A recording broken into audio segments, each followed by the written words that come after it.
good day to everyone out there. Good evening, good morning, good life. Happy Thursday to everyone out there. If you're watching this live, happy whatever other day of the week it could be, whether if you're watching this as a replay. We're gonna get started with the live stream pretty soon. Just waiting on a few more people to come through. Still getting set up a little bit over here. If this is your first time coming through, or even if you're a repeating guest, my name is El Marquis. I'm a musician, rapper, record producer, unashamed Christ follower. The purpose of this live stream, as well as pretty much all the content I post, is to entertain, empower, enlighten, and inspire the online music producer community, as well as the independent artist community. Over here on the live stream, in addition to cooking up beats, we share gems with assistance with music production, and also on tips on how to navigate through the music business, how to sell beats, how to get your music in front of more people, so that way you can increase the so that way you're able to increase the size of your audience and just allow as many people to hear your music as possible.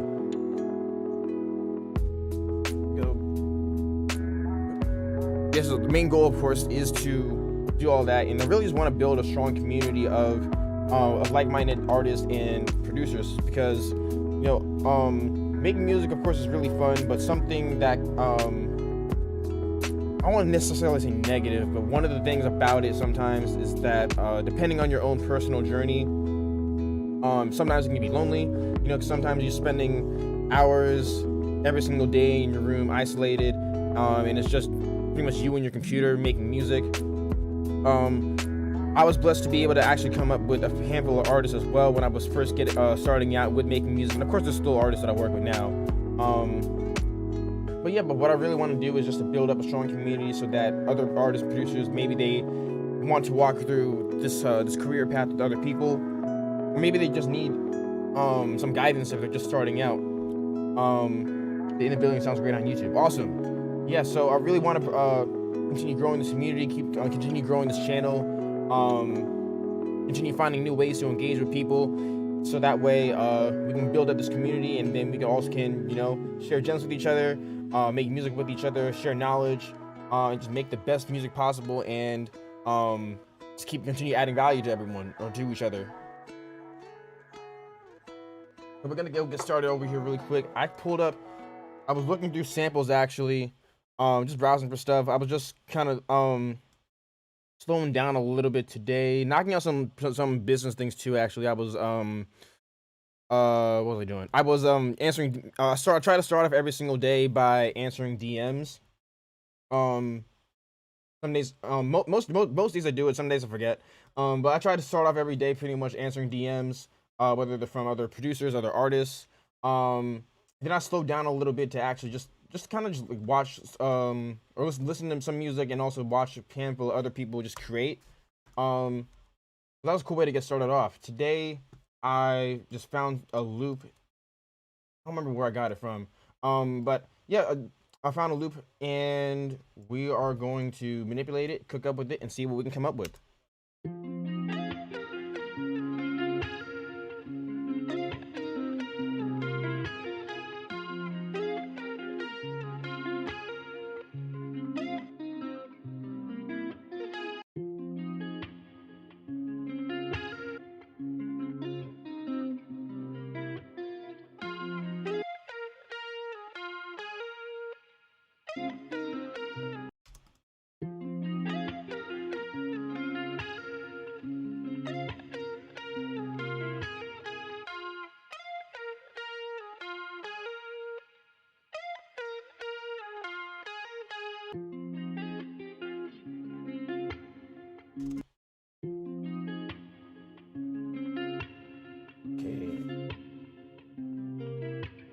Yeah, this guitar looks crazy right now.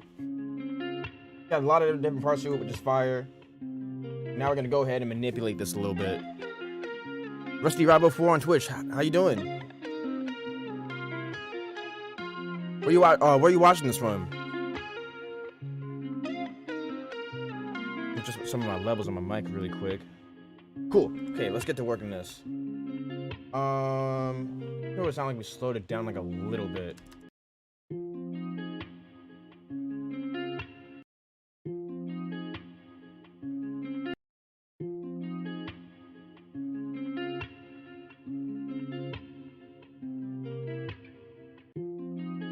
Let's tune this up some, maybe.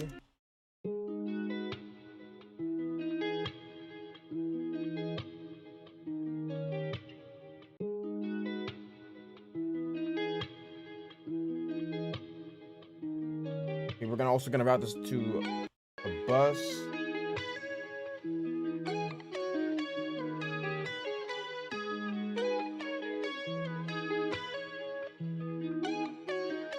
Okay, so let's add some effects on this, just like some really subtle effects. It's already got a decent amount of stuff going on with the amount of reverb that's already on the loop. I think there's also like a chorus effect that's on it. I want to hear what this would sound like. Not a lot of.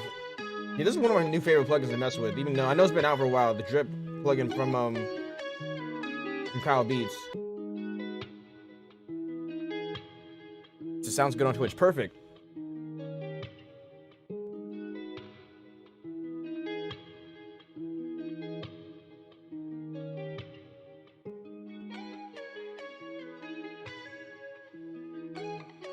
It's just like kind of like just so what I like to do with some effects is dial them in like a little bit, and then maybe layer them with, or mix them in, and then also layer them with some something else. Mahir Mahir Alti, how you doing? Appreciate you for tuning in. We got that. I also want to make it wobble a little bit, so let's open up.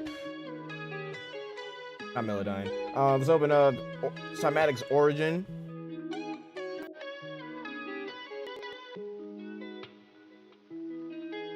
Like I don't want the noise. It's already got some chorus on it. I might put like a little bit of saturation on it actually. Let me turn this down a little bit.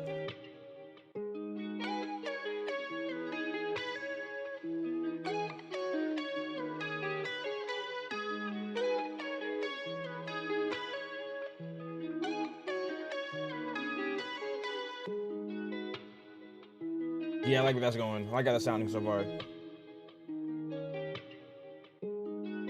Okay, drums.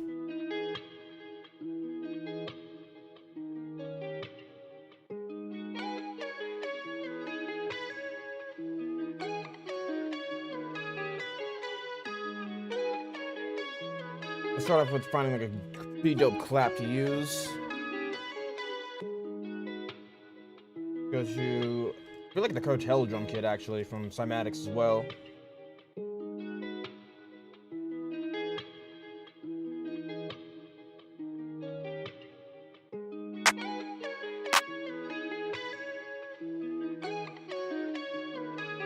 Might end up speeding this up a little bit. I don't know.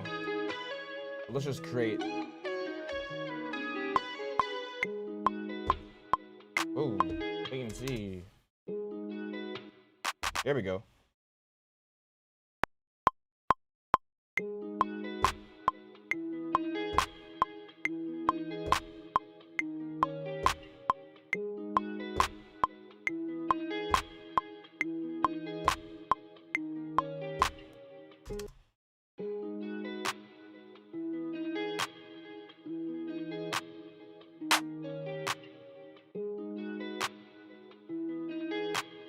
Sounds like a good tempo. Yeah, I wanted to challenge myself a little bit. I chose this loop in particular because lately I've been making a lot of beats in around the same tempo range, like between like 150 to like 170. I wanted to try slowing it down a little bit. I mean, it's not like that much slower than what I would normally make, but like 138's. I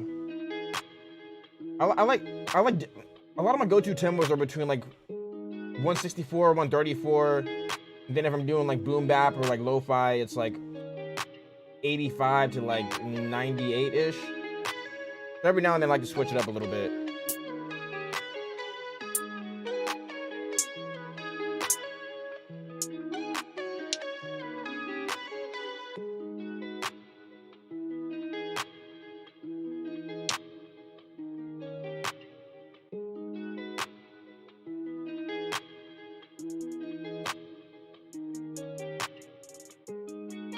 ASAP Ronnie, how you doing? Yeah, maybe not that hi-hat.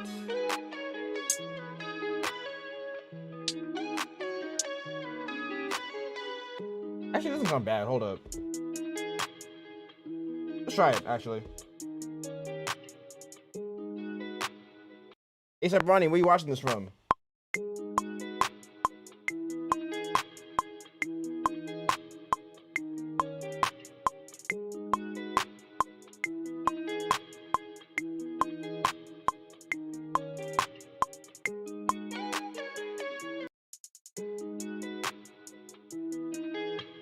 Let's change that a little bit.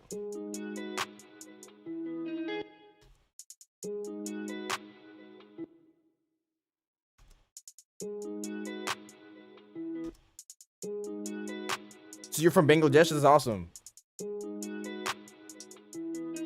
What's the music culture like in Bangladesh? I'm from. How about you? I'm from the United States.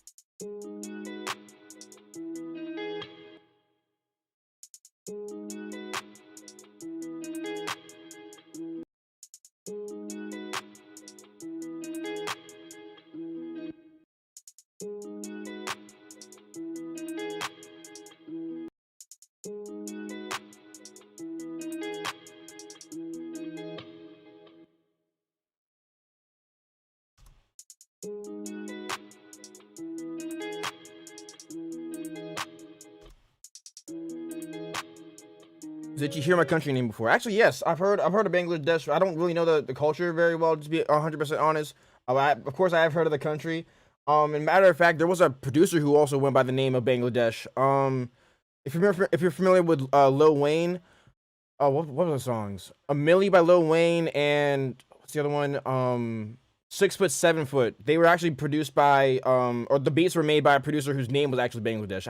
I'm not sure if he was from there, but that's the name that he chose to use.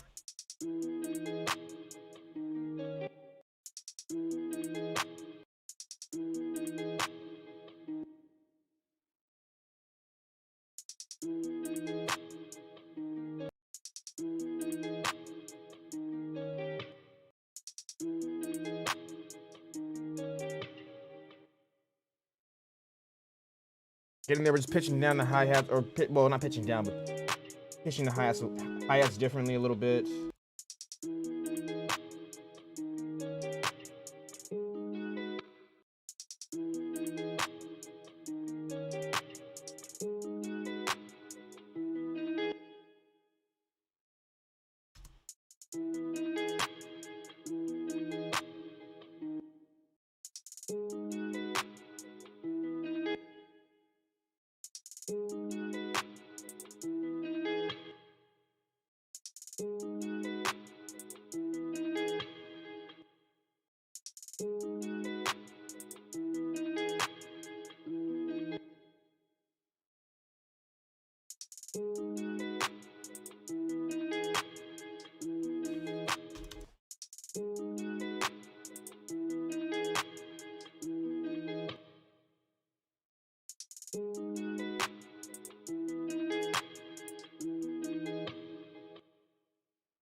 Okay, we're getting there.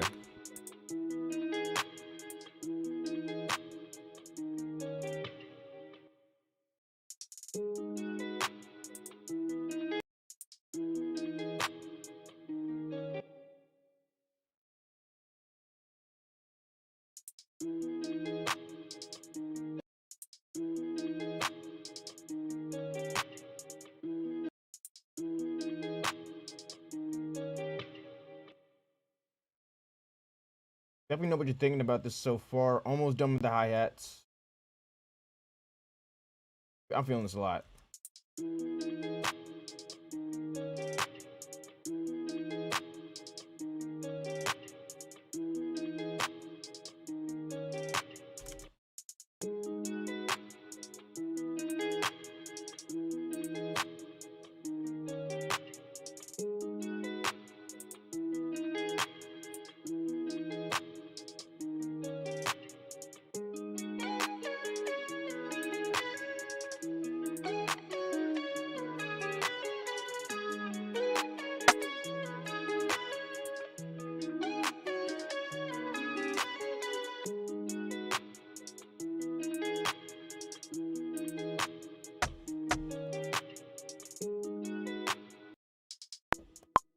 Put on this rim shot.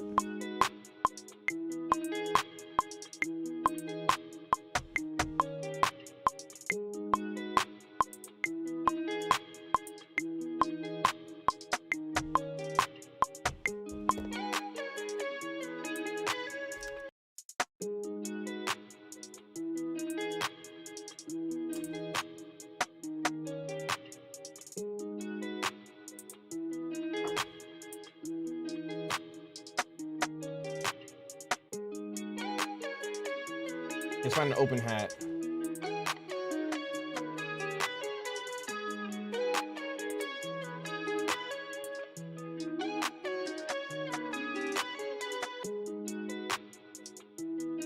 I'm addicted to hip hop / rap and reggaeton music since 2020, so I decided to make my career as a record producer. That's awesome. Glad to see that you're doing what you love. Glad to see that you also love making music. So that's fire.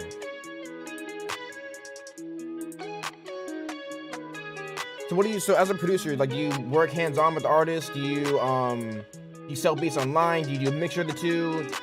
Do you mix for artists? What's some of the stuff that you do?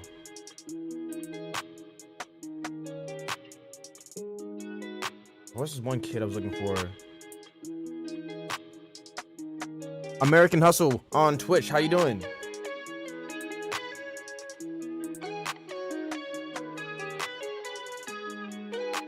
Open hi-hat, open hi-hat. There we go.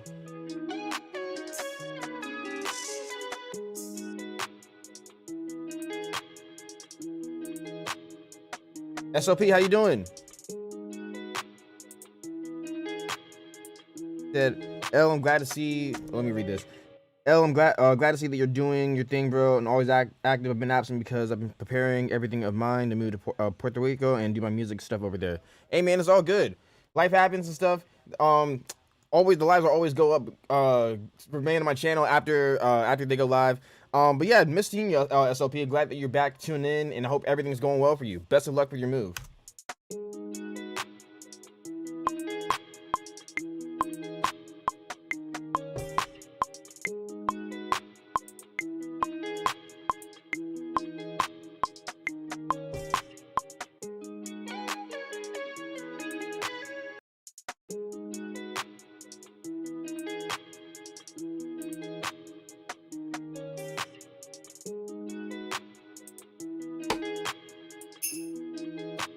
Monet Canada, how you doing? Hope you're having a great day. Thank you for tuning in.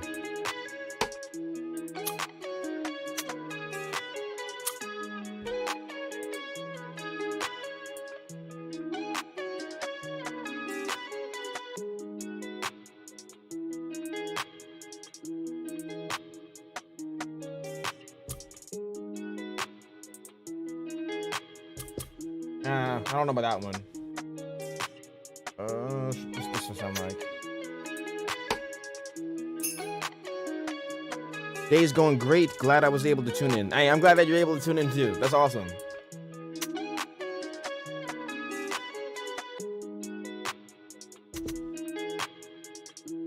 Ooh, okay, I know where I want to put this. There we go.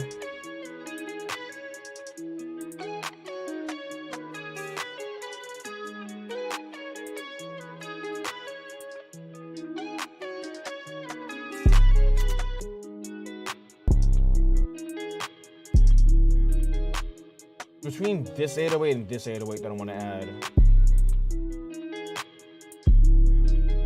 Try this one. I think this one rings out. Like, the tones are pretty similar. I think this one sustains like a little bit longer.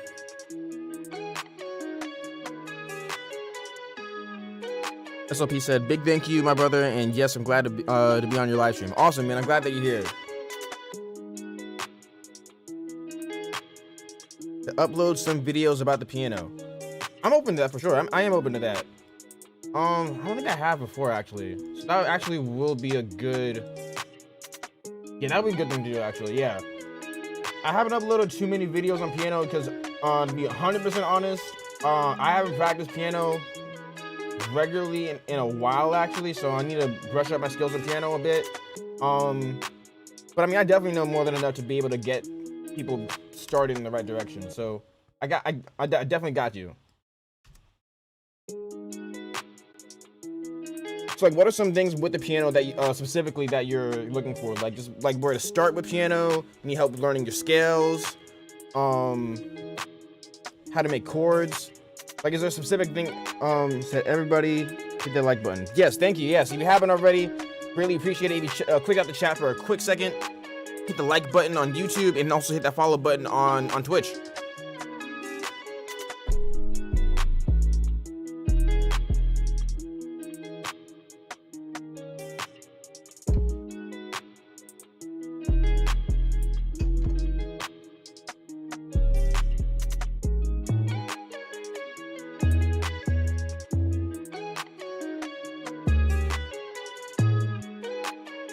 Oh, I'm not playing keyboard at all. Hold up. There we go.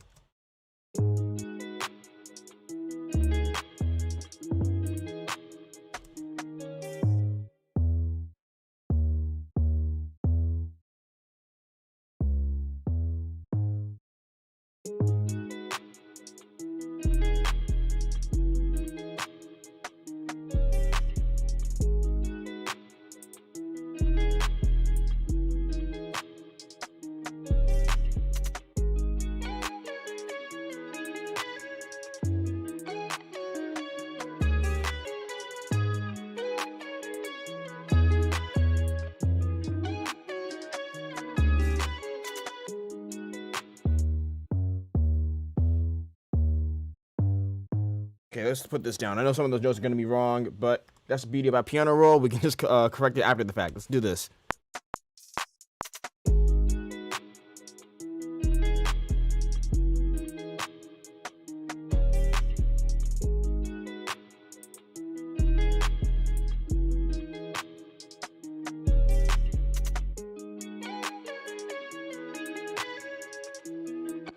Cool.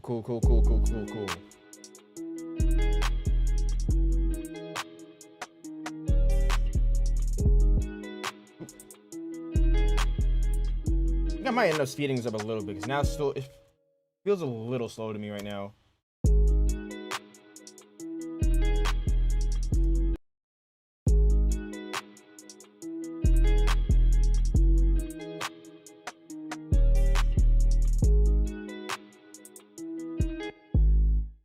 Actually, no. Okay, we'll see. I don't know for sure.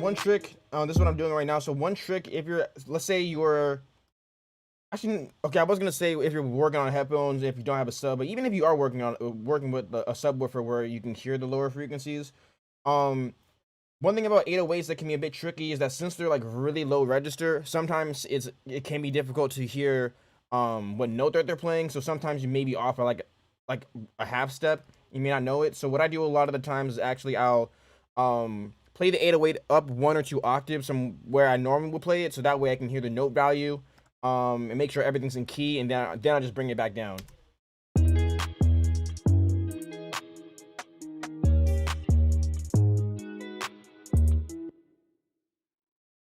That's sounding good so far.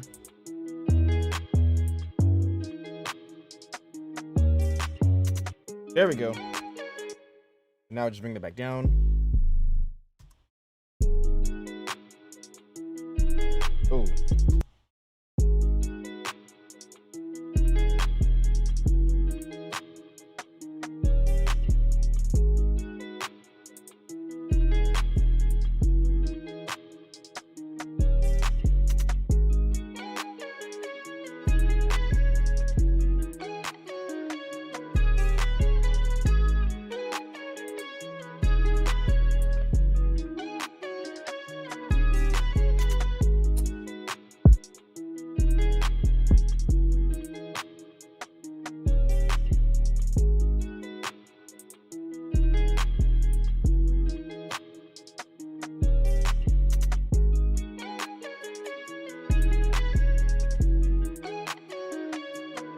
kick down. Oh.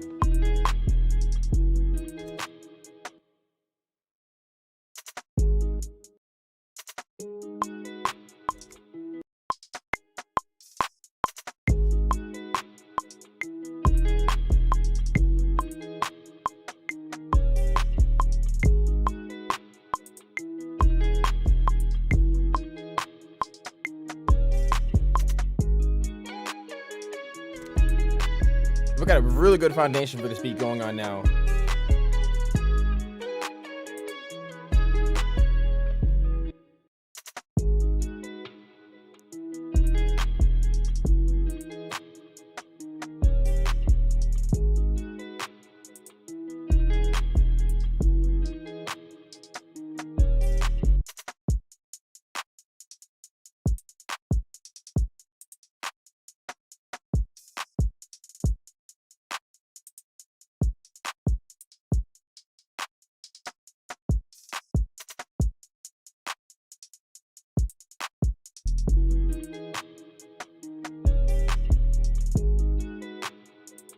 I think I might be good with the drums for right now. 808 sounded pretty good.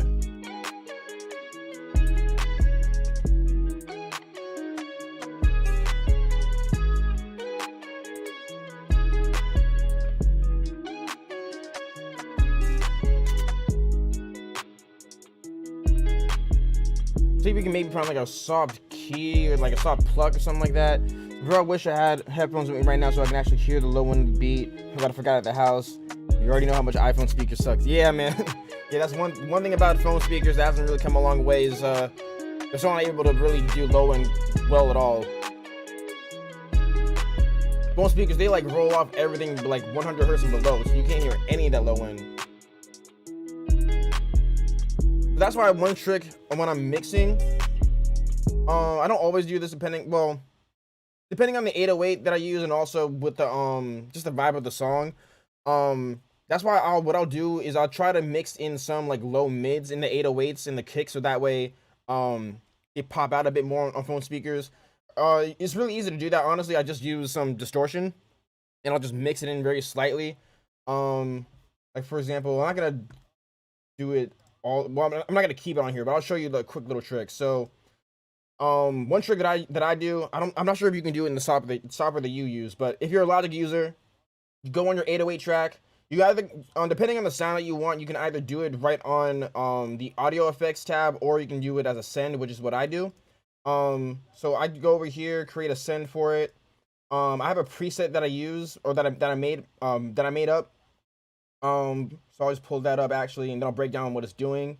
I just call it 808 dirt, which is short for like distortion. So in this preset, I have this EQ that's pretty much knocking out all of the low ends, boosting a little bit of the mids. And then I just have this particular distortion plugin from Waves. It's called Berserk. It's personally my favorite distortion plugin to use specifically on 808s. And there's like a preset on there that I just started off with. Oh, it went away.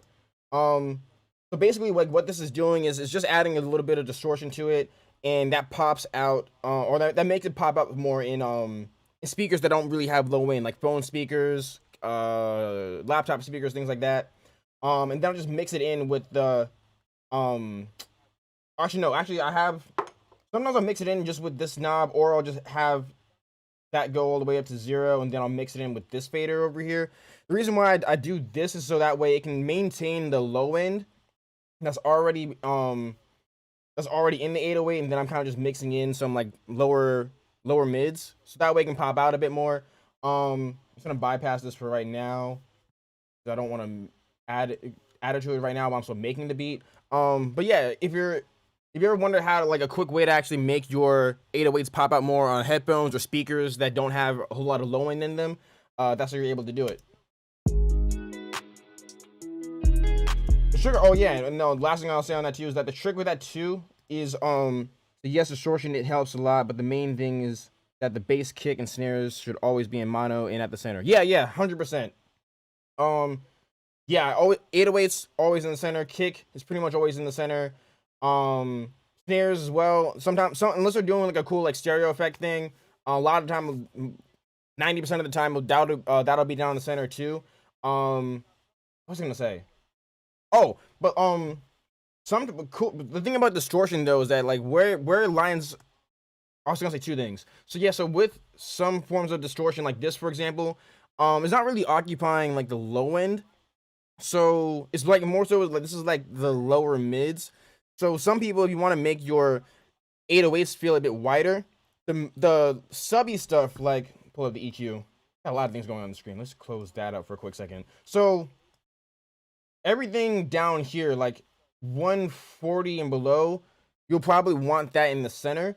But basically what this distortion is doing is pretty much everywhere 230 and above. With this particular one, maybe it would be a little lower than that if I didn't have the EQ curve on it.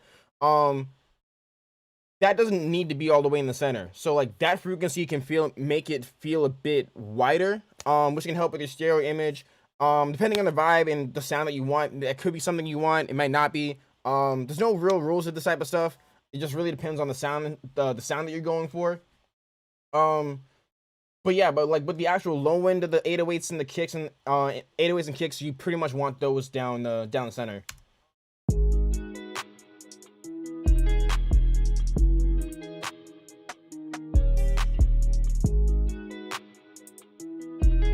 Oh yeah, my bad. One more thing I wanted to add on that, and then we'll get back to actually making this beat. Final tip I want to give on this for right now too is that depending on your 808 sample, it actually already may have some distortion in it. Like I think this one has a little bit. Yeah, like that. Like this sample, for example, like this one already has a little bit of distortion in it. So if I add some of my own, I might not add a lot because it already has some in it. If it's like a pure like clean sub, you may want to add a little bit of grit to it, depending on once again depending on the sound you're going for and the context for the song. But yeah, just use your ears, listen to the samples that you're using. It already sounds good. It sounds good. If you want to bring out some more low end, or if you think it's necessary to bring out more low end, or to add some distortion and bring out some of the lower mids, do that as well. Just most important thing, use your ears and mix with your ears and the feeling of the record rather than just what it looks like on paper.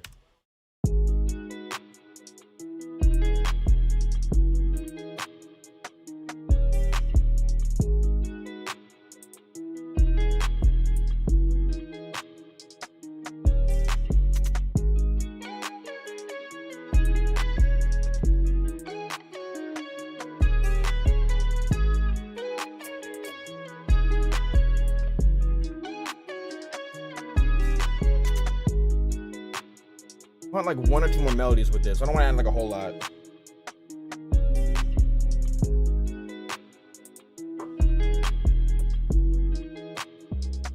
Ooh, let's hit the right track.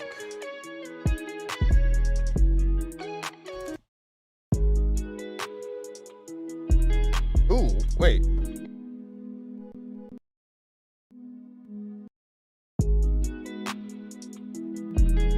Ooh, okay, that's gonna be really, really subtle when I figure this out. Before I put that down, let's hit the save button. Probably always hit save early on while you're making beats. We're gonna call this. What are we gonna call this one? We are going to call this Loyal. Why not? Okay, so while this saves, let me know what you're thinking about the beat so far. If you haven't already, if you're watching this on YouTube, we'd greatly appreciate it if you hit that thumbs up button and subscribe and turn on notifications so you know whenever we go live and whenever we upload a regularly scheduled video.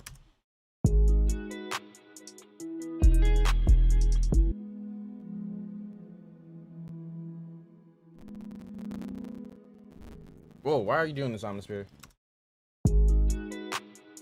Wait, let's... Alright, I don't know if this is gonna start acting crazy. Let's change my buffer setting real quick. Bump that up.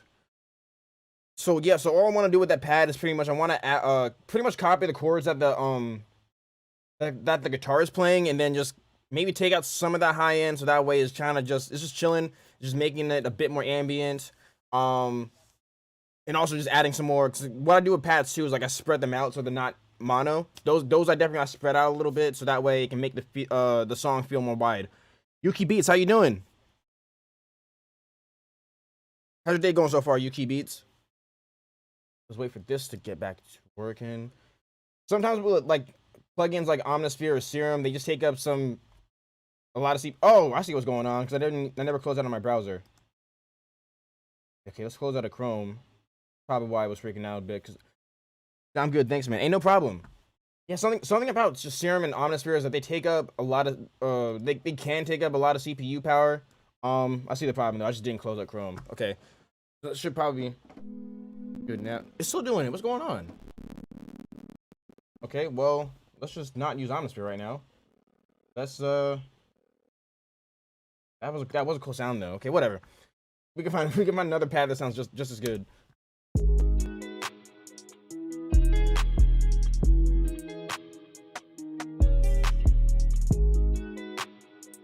Need something subtle. Like I don't need anything crazy.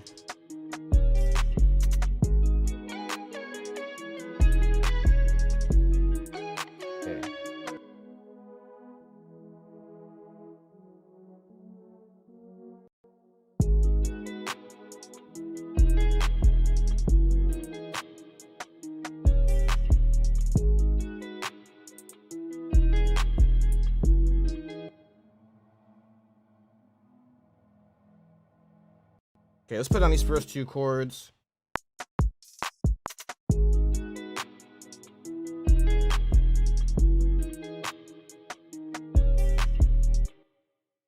Hi, bro. I am your new subscriber. Hey, thank you. Appreciate that. Thank you for tuning in. Glad you like this stuff enough to subscribe. So appreciate that. Thank you so much. Okay, I got the first two chords, and I need to figure out the other ones.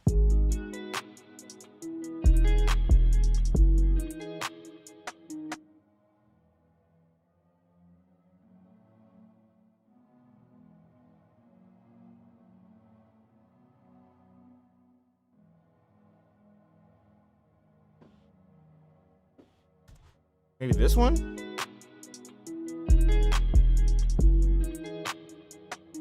So your goal to watch all your video. Hey, man, I appreciate that a lot. Thank you.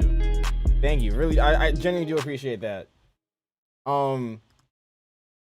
Yeah. Because that really shows that what I'm doing over here is adding value to people. So I really do appreciate that. Thank you, Vignesh Balaji. Really appreciate you. Thank you.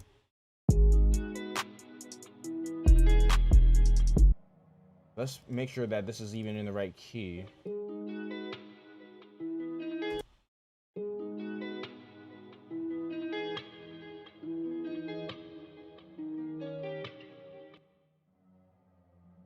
I think maybe that's supposed to be chord number 4.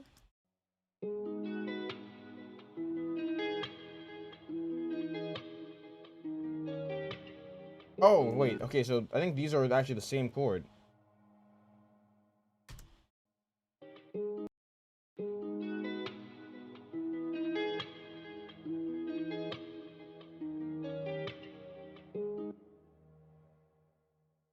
There we go. Okay, there we go. There we go.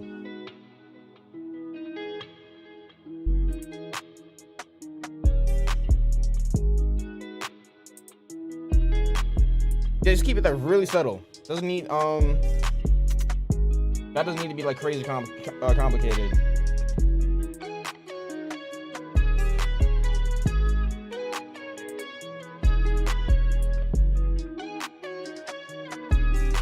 Let's try Omnisphere again and maybe just find a different patch. I don't know why Omnisphere is like freaking out.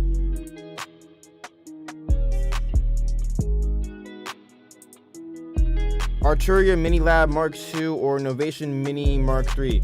I actually haven't used either of those, so I can't really give a fair opinion on either of them. Yeah, I use an M Audio Key Station 88. And also what else? Other keyboard I have? Akai something. I don't remember what it's called, but like basically the one my main weapon of choice is the M Audio Key Station. Is it's relatively affordable. Not really anything fancy with it. It's just 88 keys. semi-weighted. The keyboard that you use, honestly, that's it's important, but it's not like the number one most important piece of equipment, to be honest. They all do pretty much the same thing. The only thing I really, the only, I guess the only other features. Okay, so at some point, like if I do upgrade my keyboard, I would just want something that can uh work with complete control. So I want 25 key MIDI keyboard under 150 bucks. Yeah, so I haven't used either of those. Let me pull up the one I use actually really quick. Second. So this is, I just knocked down a whole lot of stuff over there. Okay, I'll clean that up later. But anyways, this is the 25 keyboard that I use. I only use this when I'm on the go. I don't really use it when I'm in the studio. But if I'm ever Stargazer, how you doing? So whenever I'm on the go, like if I'm let's say if I'm making beats in a coffee shop, or if I'm on vacation or something like that, and I still want to I'm making music, this is my go-to keyboard just for portability. So you're doing good, awesome. Yeah, but this one's really good, really affordable. I think this is an older keyboard actually, so you can get a used version of this for like $100. Stargazer, what's your question? So yeah, but like with if you're looking for a 25 key MIDI keyboard, this is the one that I would recommend. Well, this is one that I will recommend. It's not the one that you need to get, but this one's pretty much the only one that I've used. Very reliable.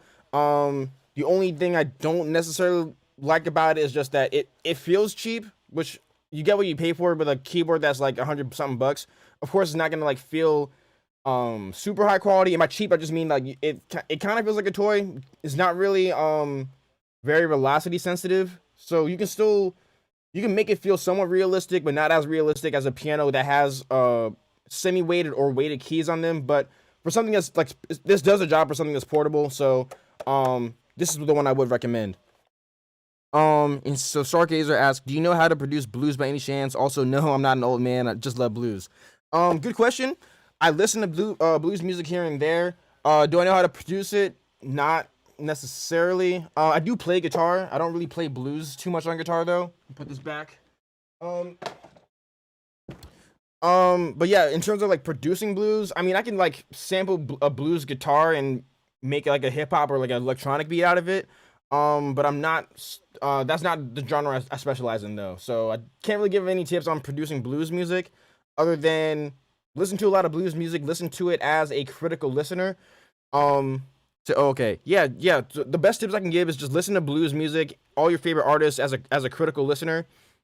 Look for reasons why you like the song, and also just break down the different elements and different instruments that are inside of it. Like pay attention to how many instruments you hear. Like if you're hearing guitar, drums, bass, singer. Listen to how it's mixed in terms of like, do the mixes tend to be dark? Do they tend to be bright? Do the drums hit hard? Do they hit kind of soft? Do the guitars come down the center, or are they more stereo? Like different things like that. That's pretty much how you can learn any genre of music. Is just listen to it, break down what you like about the music, what you don't like about the music, what are some common characteristics amongst that song as well as other songs that you're listening to within that genre or style. And then of course, if you can, watch videos on YouTube and or have a mentor who knows more than you and can show you the ropes with that specific genre. So fortunately, can't really give a very good answer on that, but hopefully that's somewhere where you can start. Let's get back to this.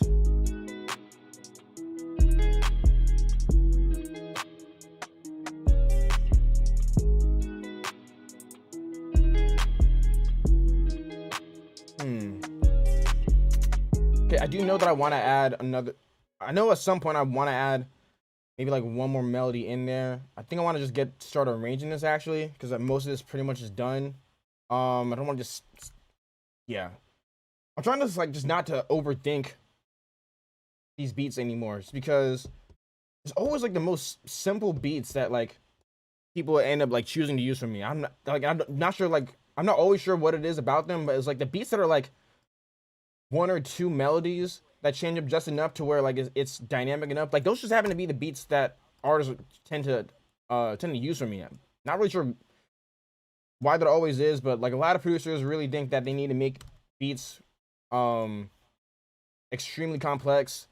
I mean, think different things work for different people. I just happen to notice that when people are like picking out the beats from me that they like a lot, there's not always a whole lot that's going on. So like it's a good balance between making something like overly complicated just for the sake of making it complex, but also just making it not feel too much like a loop, not making it feel like too much like nothing's really happening or changing.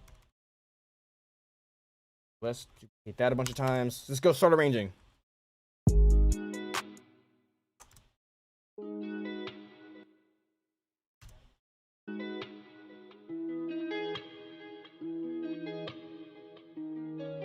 Why don't you make a future bass? Because it's a subgenre of trap.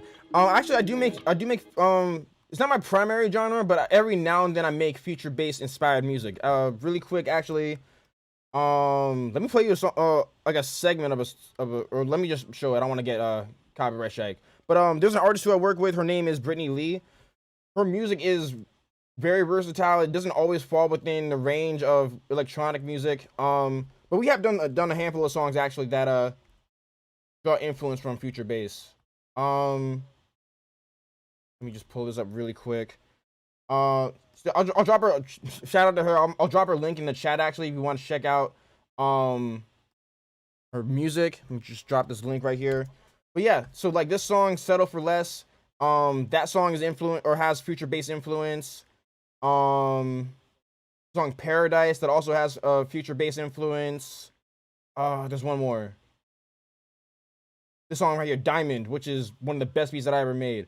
The song Diamond off of her Gemini EP. That one also draws influence from future bass. So, I didn't even hit enter on the thing. So there we go. So the link should be popping up in the chat right now.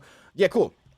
So yeah, future bass is not my primary genre of music, but I love listening to it. I make it here and there. And yeah, if you are interested in checking out some of the future bass stuff I've done in the past, that's yeah, you can check out those songs I just mentioned. But yeah, appreciate that. Thank you.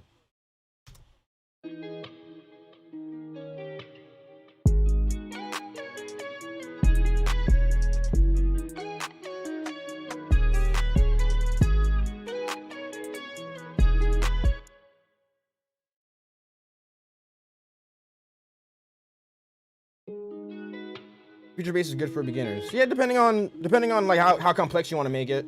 For me, like, I mean, I don't make future bass a lot, but whenever I happen to make more electronic influenced music, for me it takes me a little while. Like beats like this I can knock out when I'm like not chatting and stuff on the live stream. I can knock out beats like this in like 20 minutes.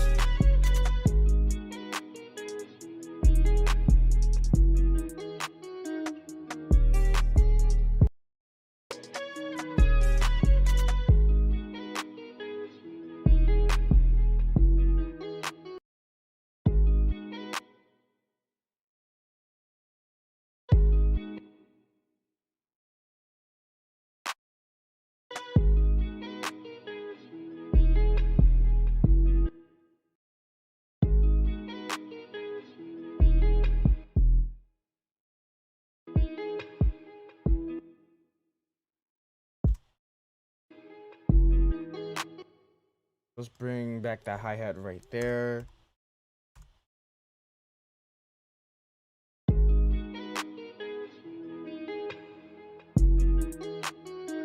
Oh, okay, now that sounds kind of crazy. Let's put the clap back right there.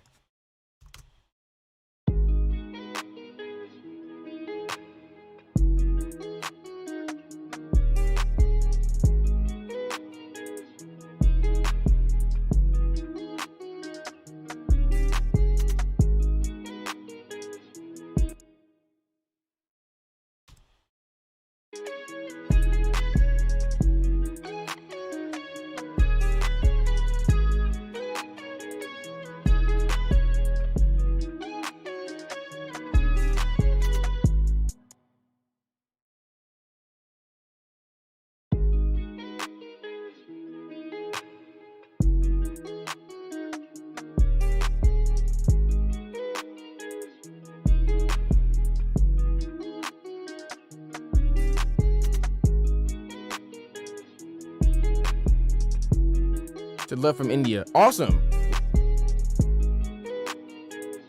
Shout out to India. We're very international over here on YouTube. So that's awesome. Love seeing from people from literally all around the world come through.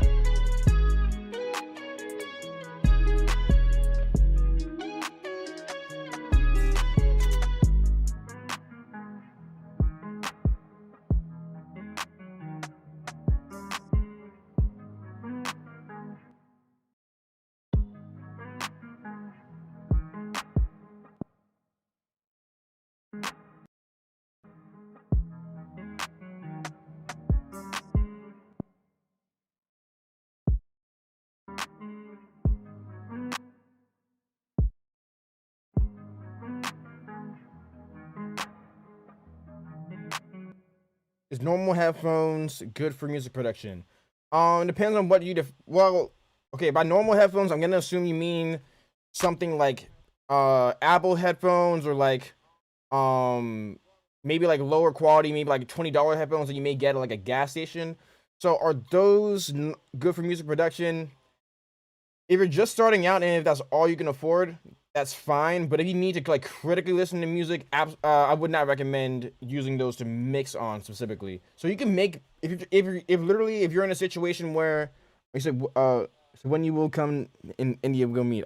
we can make that happen if I ever make my way across there. But yeah, to answer your question, if you're in a situation where, like, let's say you're making the beats and maybe you're sending them off to an artist and they have someone else to mix the entire song, it really doesn't matter what you make the beats in, as long as you can relatively hear what you're doing. But normal headphones, honestly, I wouldn't recommend those, just because they don't, especially if they're like cheaper headphones, like between like less than $50. $50 might be like an okay price range, but like cheap, like really cheap headphones that you might get at like a gas station, they don't sound accurate. They color the sound a little bit, and also they don't reproduce the sound as it was intended to be heard. So for example, like the studio monitor, I don't think you can see this. You can't really see the studio monitors in the camera, but most of the time I mix on my monitors if I'm like working late at night, or if like people are on the phone or something like that. I mix with these headphones that I'm wearing right now. The things about like studio quality headphones is that they sound more high quality, and they sound a lot more accurate to the sound source. And by accurate, I mean, let's say, what's a good example?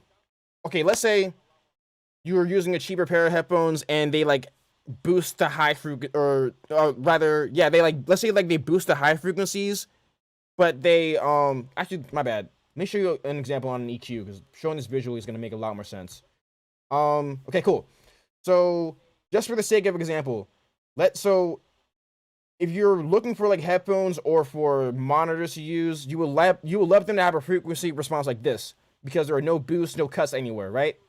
But on cheaper headphones, let's say it looks like this, where there's not a lot of low end, and let's say they like boost a really weird frequency like this, right? So when you go down to when it comes to like when you're mixing your beats, you may think that you need to like turn up the bass a lot because you're not really hearing it. Maybe you may think that everything's already sounding really bright, even though like that's not how it actually would sound. And then maybe like your beats end up sounding like maybe like darker or more dull than what you're actually hearing. That's a problem you can run into if you're using lower quality or just like less expensive headphones or monitors. So at some point you're gonna want to upgrade them. But with that being said, though, if you're just starting out, I always encourage people, like, work with what you got. You don't need like a lot of equipment to really start making beats. And I never encourage people to like wait until they get like the perfect setup or spend all this money on making music. I'll give recommendations on stuff that you may need like later down the line. And also, like, for how I personally work, I really don't make a whole lot of upgrades very often, because I always work with what I've got in the first place. But yeah, that's a long-winded way to answer your question. But basically, if you're just starting out, use whatever headphones that you have available to you, and later down the line, if you want a more high quality listening experience, if you want to be able to hear your music a lot more accurately, I would recommend getting either monitors, or speakers, well, that studio monitors, which will be like the most accurate way for you to listen to music, and also studio quality headphones.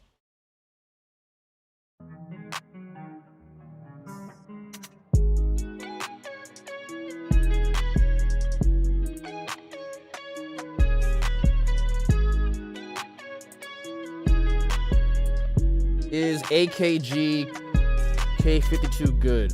Are those the one? If they're the ones I'm thinking of, yes. Let me Google that really quick. Actually, I think I know which ones you're talking about. Play this really quick while I look this up. AKG K52. Oh, okay, they're not the ones I'm thinking of. I haven't used these in particular, so I can't give an honest answer. But AKG does make some really good quality headphones though, so yeah, I haven't used those specifically, so I can't really give an honest review on them. But AKG is a really good company though, so I'm sure that they are pretty high quality.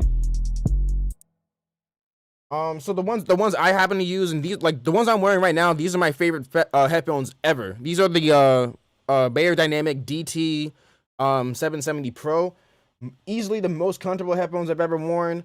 They're not 100% flat, but they're flat enough to where I can at least start a mix on them, and then I know that I'll, like, when I switch back over to my my studio monitors, it's not gonna be playing something like completely different, as long as I'm not working on like a really big project with like a lot of tracks in it. But yeah, AKG does make some really good products though, so you won't go in the wrong direction by using them.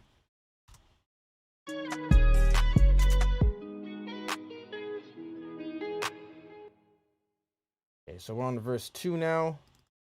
So I probably will want to add another melody somewhere in the verse, but let's keep going from here really quick. Suggest a cheapest studio monitor. I don't know the exact model, but there's a company called JBL. Let me just drop that in the chat really quick. JBL. I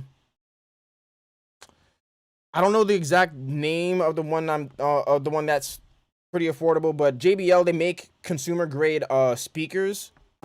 Consumer meaning like it's more like, it may not be like the best quality, but it's good enough, and also it's affordable. They probably have studio monitors that like are maybe like sub $100. I might be wrong. I'm not 100% sure. So there are those. You also could go on to, if you just need something to start out with. You also can go on like Amazon, and you can like look up like monitors for computer, or like cheap monitors for computer or something like that, and you can find something for like $50. Wouldn't be it won't be like the highest quality in the world, but it'll definitely be good enough to where you can hear your music, which is what's most important. And yeah, that'll be good to get started off. Yeah, I wish I could give the exact model name. I'm not really sure. But JBL, they make some good quality speakers, and when in doubt, just go on Amazon and type in something like computer speakers, and that will something good enough, or something will pop up that's good enough to get started.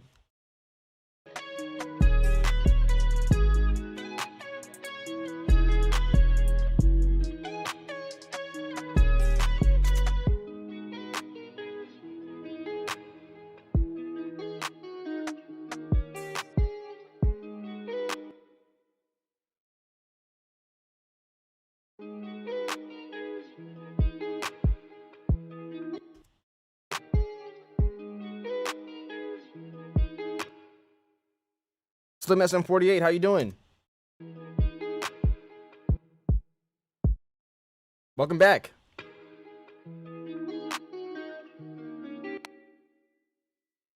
Just clap.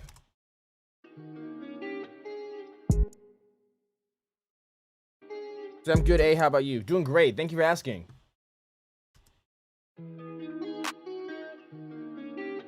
Let's have this rim coming in over here. Yeah, man, doing great.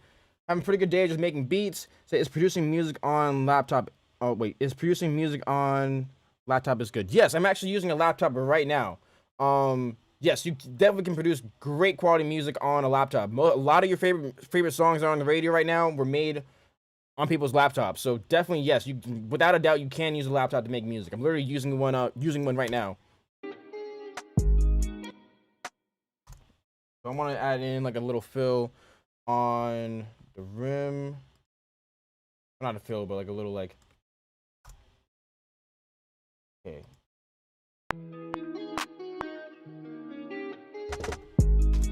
That was not on beat whatsoever. So did you check out my YouTube? Yes, I did get a chance to check out your YouTube. Yeah, man, you definitely got some decent stuff you're starting off with. Yeah, just I encourage you to keep on making music and keep studying. Really, it's really good that you're putting your stuff out there like that. Okay, let's quantize that because that does not. Oh no, not that one. 16 notes. So I'm using Ryzen 5. Okay, so I'm not super big on knowing how like, or I mean it's not super big. I'm not familiar with that computer in particular. I'm pretty sure 6 cores. Okay, let me see real quick how many's on mine. Let me see. Hold up. How many cores is on mine? Yeah. Oh yeah. So I mean, this one right here, this one's got like it's quad core. So you got 6. Yes. So that should definitely be more than enough.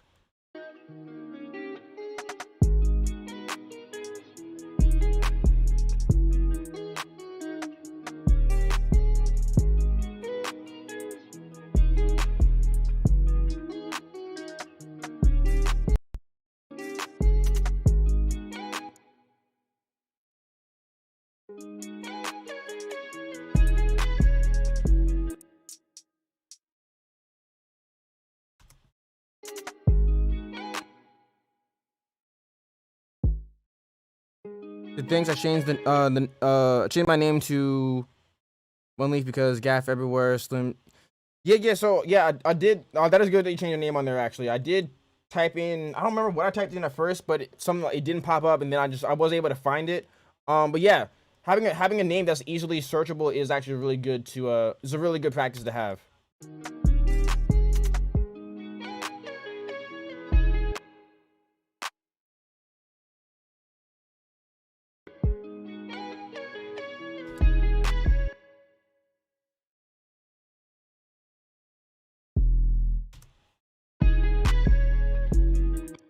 Let's do this really quick right here. Just change this part up a little bit.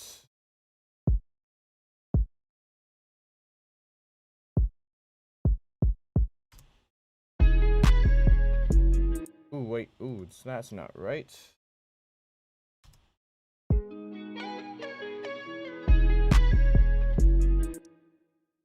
Oh, I see it right here. There we go. Yeah, take that out.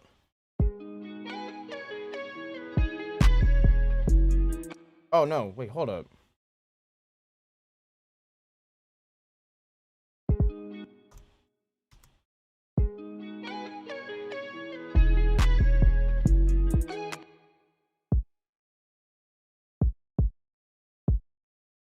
Why don't you just play an extra note? I want to go like. So because in my town, me and the boys graffiti all the time, and the cops found out my YouTube, they can find out. Oh yeah, don't be doing that type of stuff, man. Make good choices. Make good choices and stay out of trouble.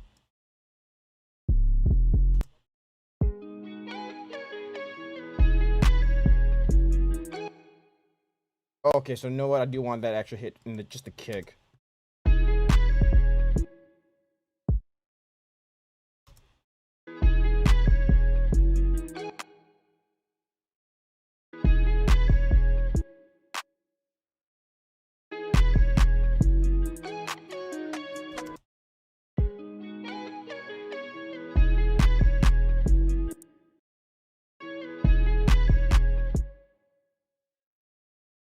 Let's repeat this part too. Yeah, little tricks like this can make a really simple beat like this sound a lot more complex and a lot more dynamic.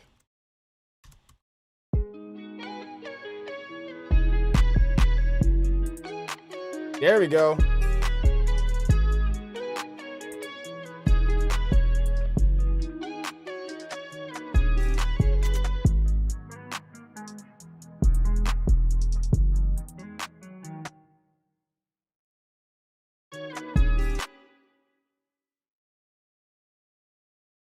Okay, so let's pretty much copy that. Oop, didn't mean to bounce it.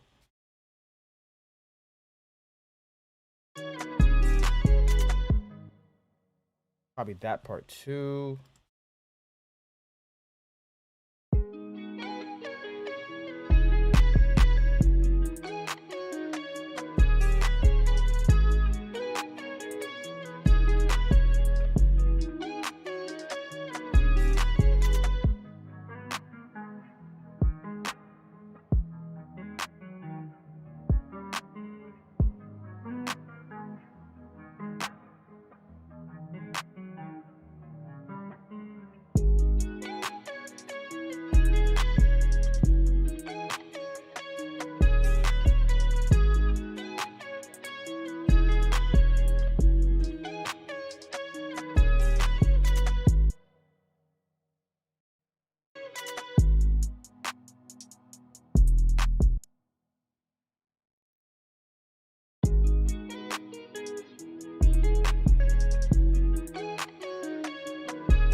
Okay, so I want to like break down this part for the outro a little bit.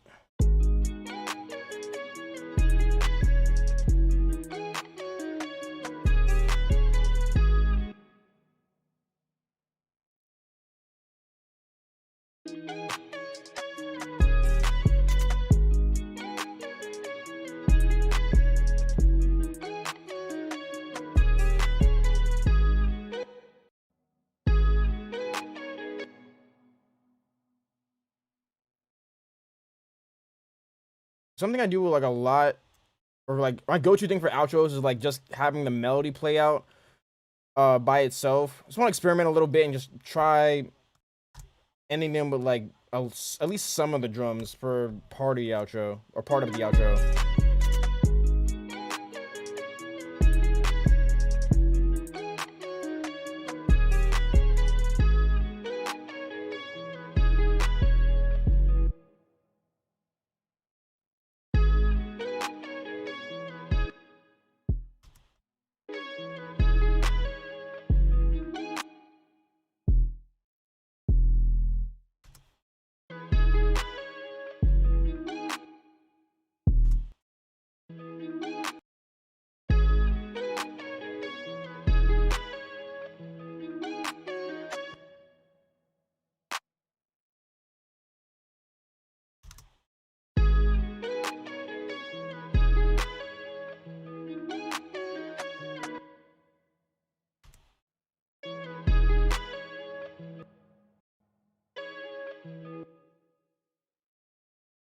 This is gonna be cool. This is gonna be cool.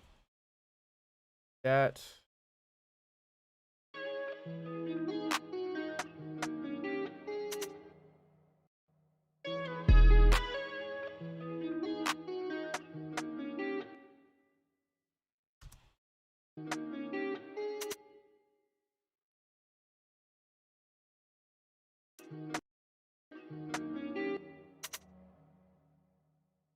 Like that a little bit. Like right before the next note comes in, fade that out a little bit. Go.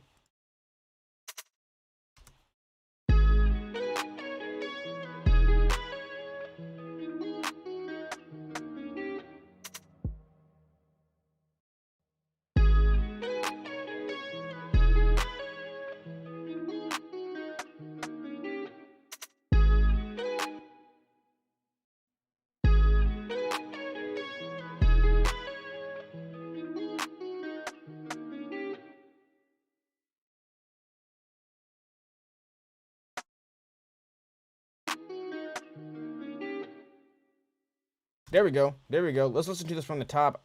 Um, like back and forth if I want to add like another melody in there, but other than that, this is pretty much, and maybe some transition effects. But other than that, I think this is pretty much good to go.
So right here, change it up a little bit. I'm gonna add one of my favorite stock plugins from Logic is Auto Filter.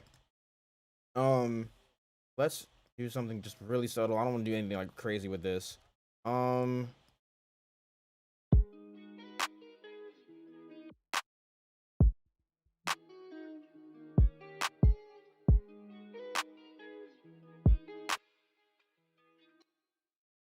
hold up.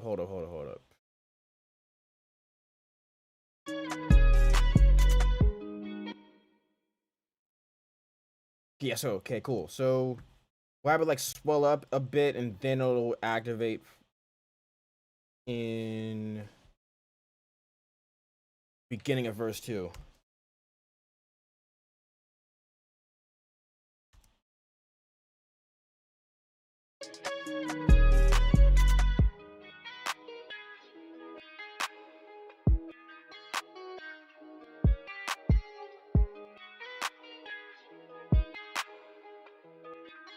Actually, hold on, let me change this up a little bit.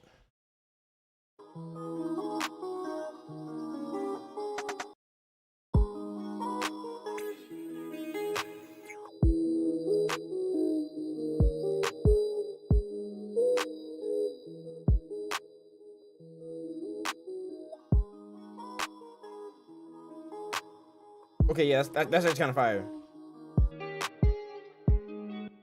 Okay, so maybe instead of just activating it, or I mean, having it like, uh, instead of maybe having it like swelling, maybe I'll just activate it right here and then bypass it over here. Let's try that.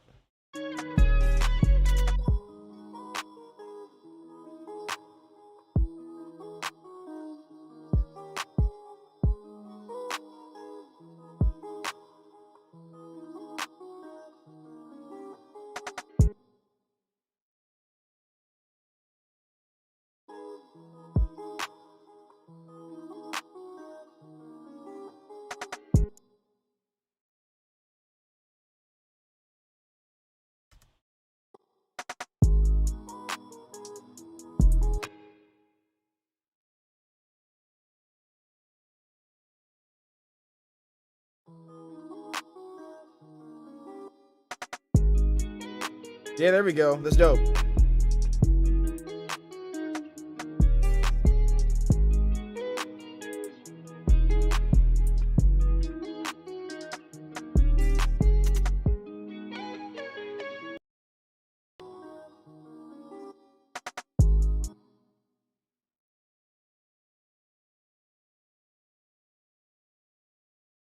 Okay, so actually let's add like a quick tape stop effect on it. There we go.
Cool. That's good enough for right now. That's a good stopping point for this beat. Let's move on to the next one. That's beat number 1 for today. Awesome. Thank you all so much for tuning in. If you haven't already, we'll greatly appreciate it. If you're watching on YouTube, to hit the like button and also hit subscribe and turn on notifications so that way you'll be notified whenever we go live and also whenever I upload a regularly scheduled video. And if you're watching on YouTube, watching on Twitch, would greatly appreciate it if you hit the follow button. Karen says, "What's man? How you doing?" Thank you for tuning in. We just knocked out beat number 1 for today, and now we're gonna go look for another loop. Knock out beat number 2. That's not the right folder. There we go. Let's see which folder is going to be our lucky choice for today.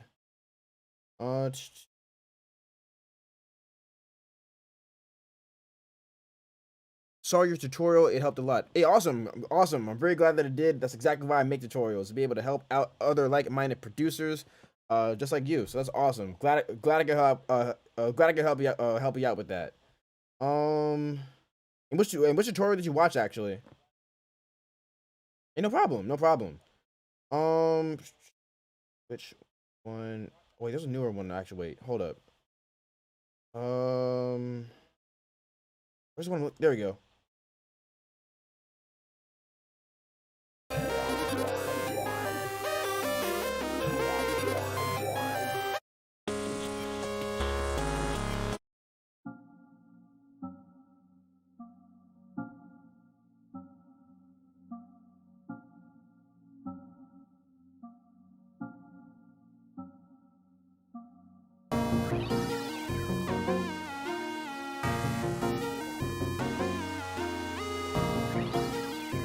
Shout out to Producer Grind. They just dropped a new sample pack that's like influenced by hyper pop music.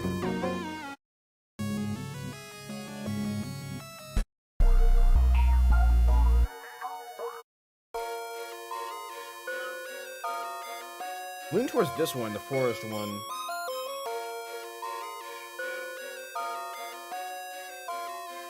Common elements of a hip hop beat. Awesome, yeah, that's a great one.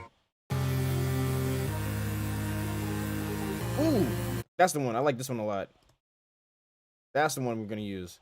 Yeah, common elements of hip hop. Honestly, when I made that video, I didn't really expect a lot of people to really watch that one because I don't know if that one just was like a one that I would have thought people were gonna click on a lot. But awesome, I'm glad that you learned something from that video, for sure.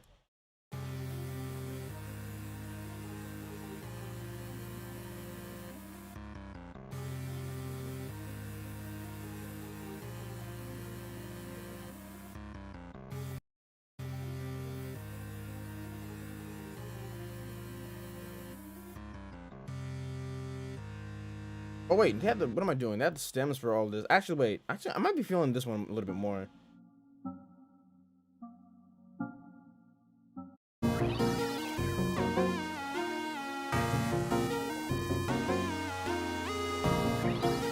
Actually, if you know what, I changed my mind. Yeah, I want to use that one.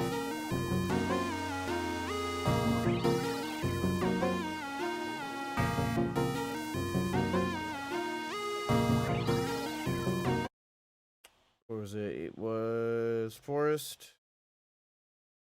Put that in there.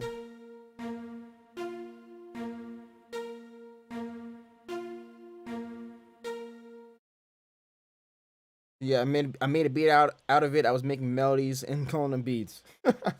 That's awesome. I'm really glad I could help out, without a doubt.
Yeah, so if you listen to like Trippie Redd's most recent album, that's where like this type of, oh, that's where one of the inspirations behind this sample pack over here. This is from Producer Grind, by the way. So shout out to them for making this fire sample pack.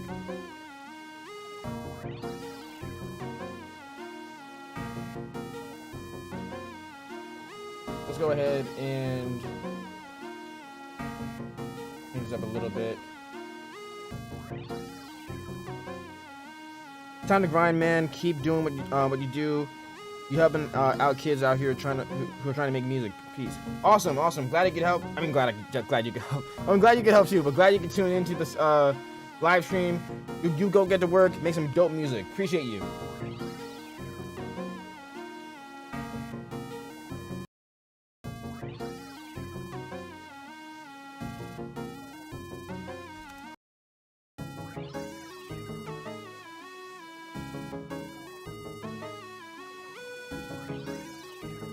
Have a nice day. Thank you. You as well.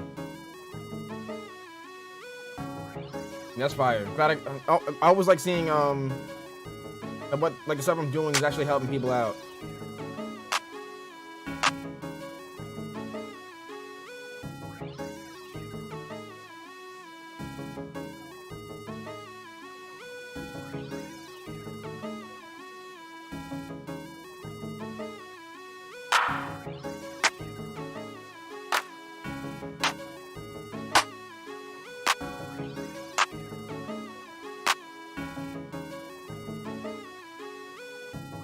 Okay, let's put this clap down.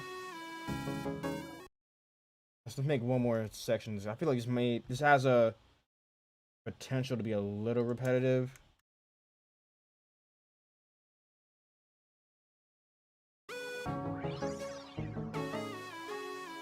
There we go. Okay.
Keep that one right there, actually.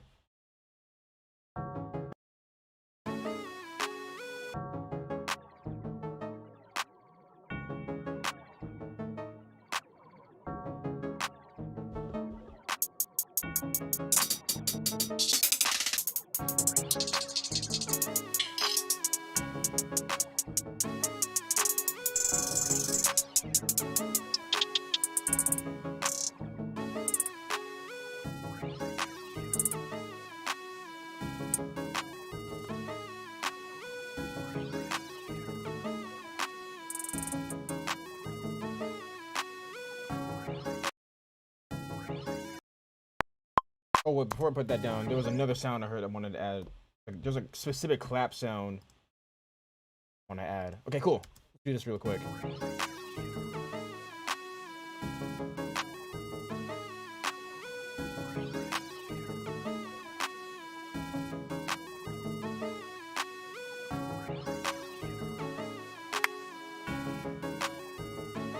I think it ever came in the Monty kit.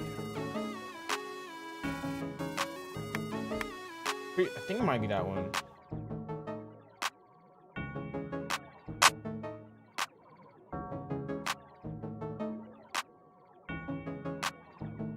Yeah, I'm like 90% sure it was that one, actually. I was double checking.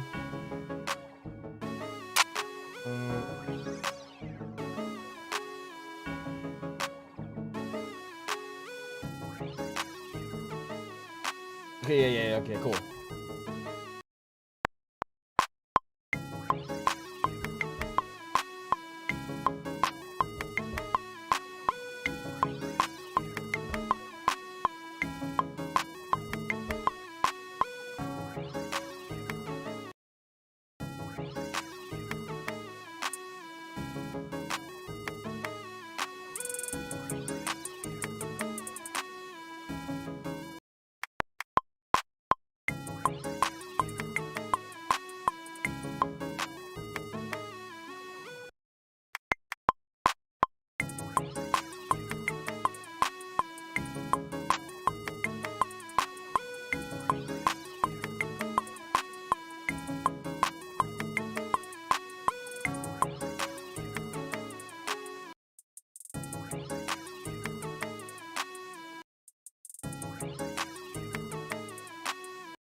This is gonna be fun.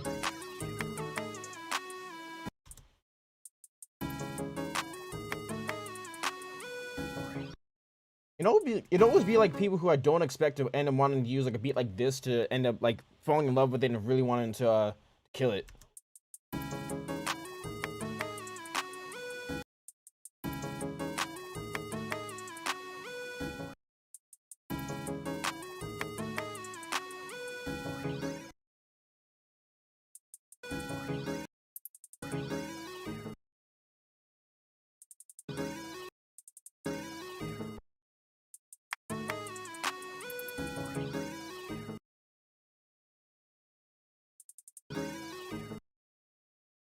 Yeah, it has like a Pokemon Nintendo type vibe. Yeah, like, I don't listen to like a whole lot of type of music. I kind of just like stumbled on it. Well, I didn't necessarily stumble on it per se, but so hyperpop is like I've listened to a lot of it, but like a common characteristic that I've noticed is like kind of like the synth heavy video game ish type sound. And I mean, I listen to EDM music a lot since I was in middle school. So like hearing and back then like I predicted that like at some point within either the previous decade or this one, that like EDM style music and hip hop music will like kind of start fusing together. And now like I finally see it and it's dope, and I see other people using those styles of beats which is fire. So I'm trying to like also just I listen to this type of music, so I want to electronic music specifically. So yeah, I'm trying to just fuse the two together because it's something I thought would happen before. Didn't happen a whole lot, and now that it's happening, and now that I know hope I guess I know have a good idea of what I'm doing when I'm making music. I want to start making this type as well, just experimenting with it here and there.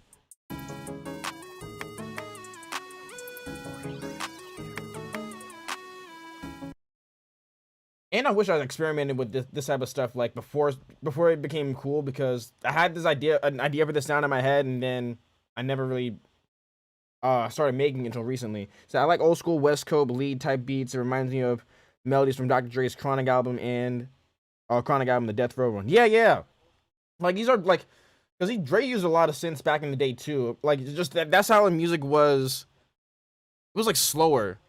Like EDM music, well, depending on the genre, like EDM can be like a bit faster. I think like the type that I happen to listen to is between like 140 to 160 BPM a lot of the times.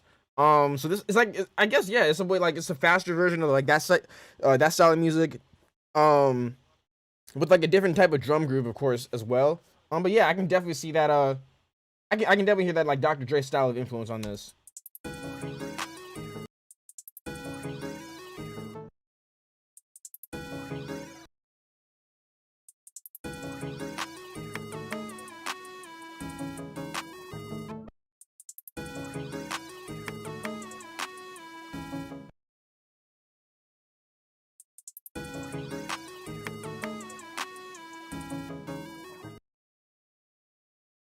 Like these up some.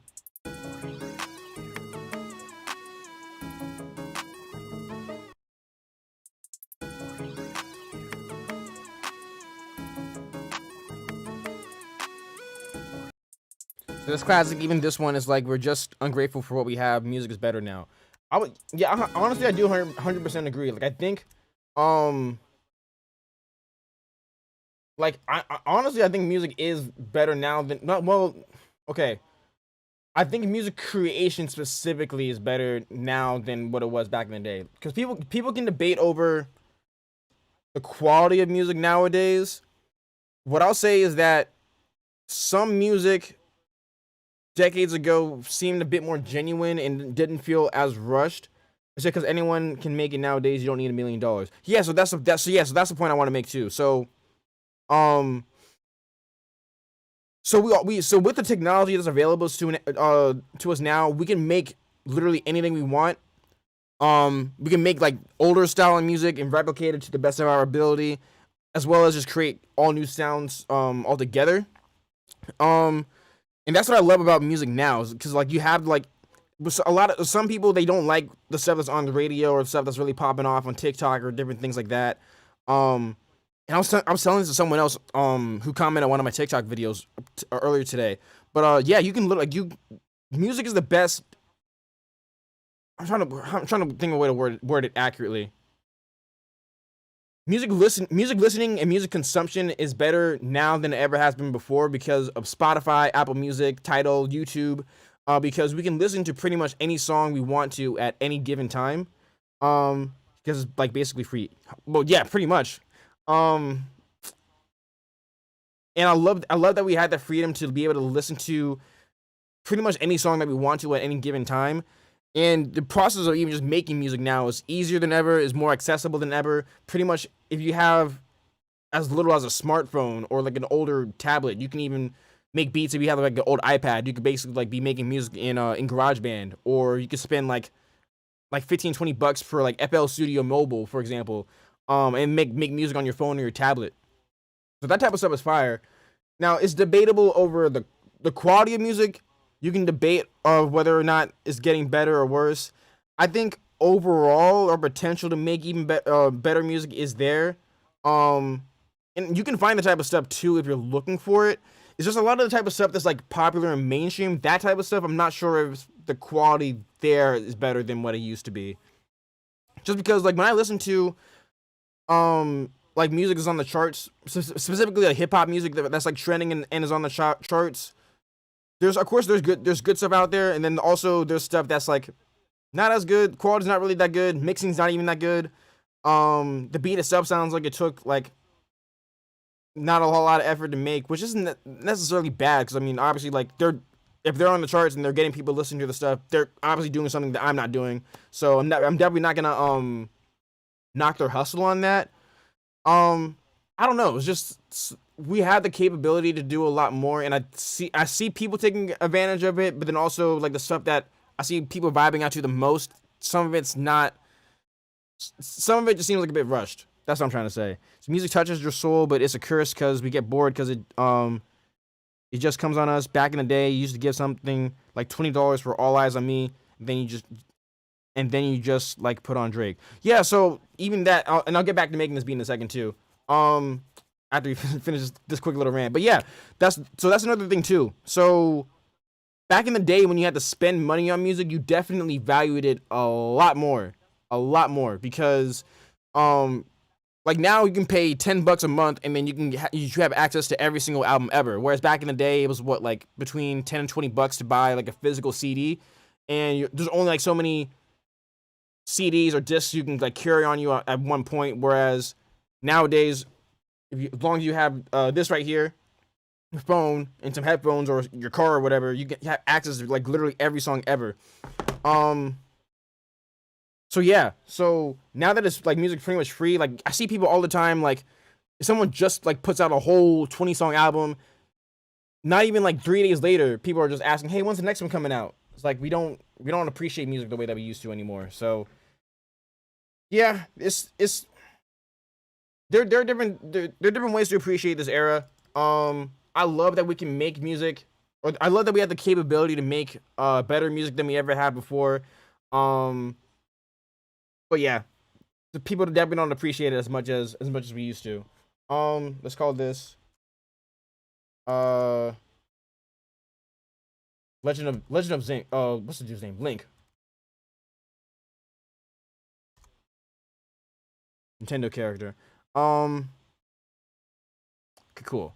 That's saving right now. Let's get back into making this.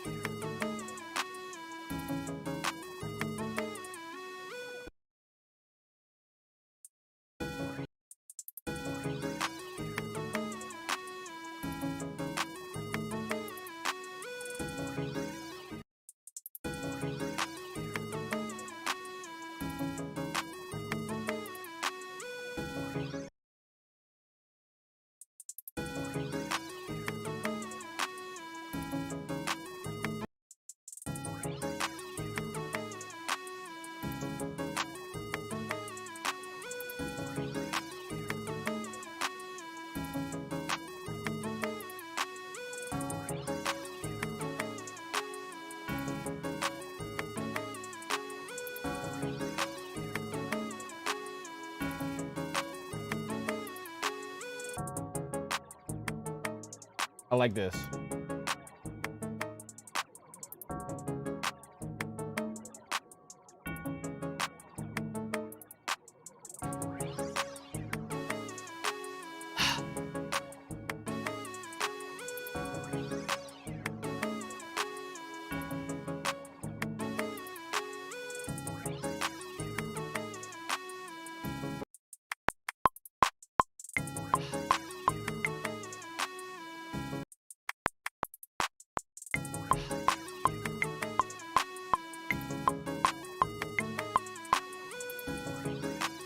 This melody reminds me of good moments. Yeah, it's really happy melody. Also, it's a bit nostalgic. Um, of course, because like I mean, Nintendo itself, like that make that in itself is like literally just pure nostalgia.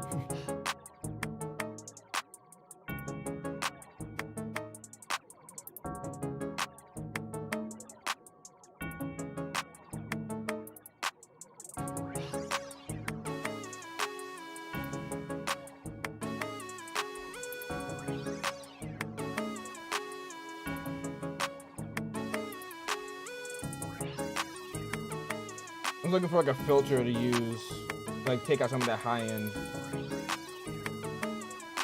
and that like breath sound.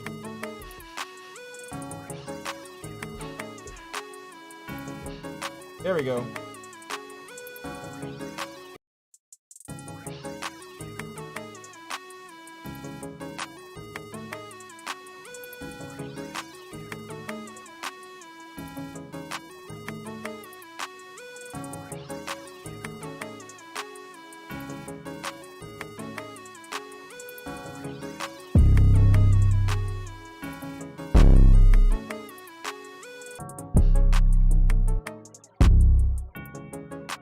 this one.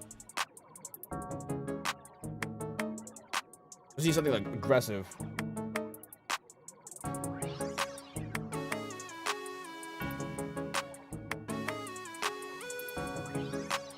What key are we in?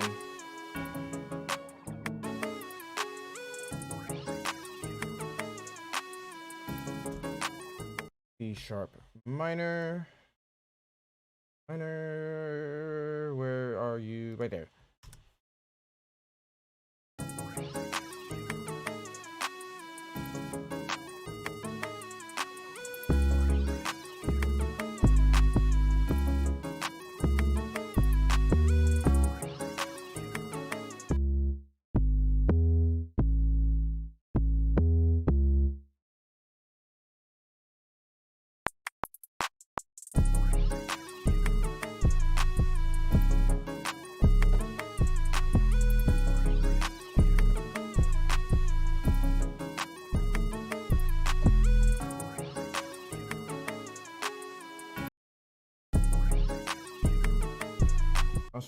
I'm sorry about the 808. I didn't like that sound as much as it fits. I think I can find a better sound though. I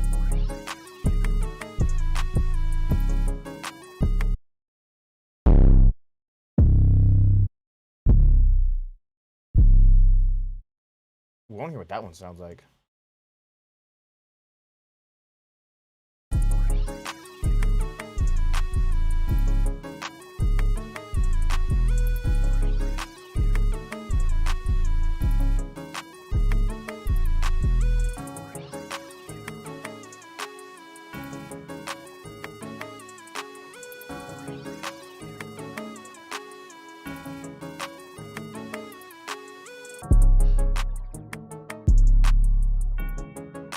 Let's try this one.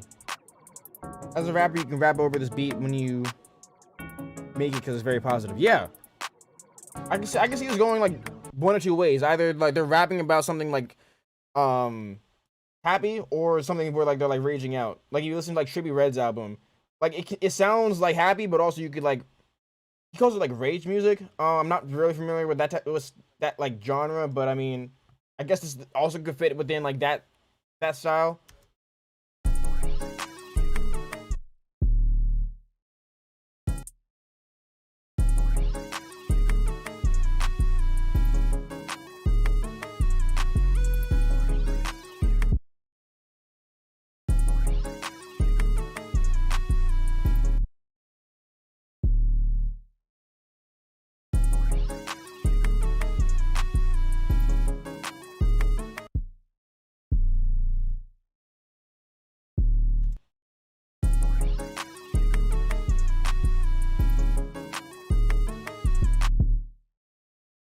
Ooh, I did something by accident.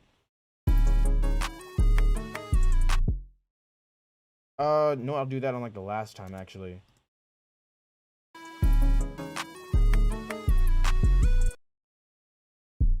It's like your struggle and it had a happy ending. Yeah, I can see something like that. I can see it.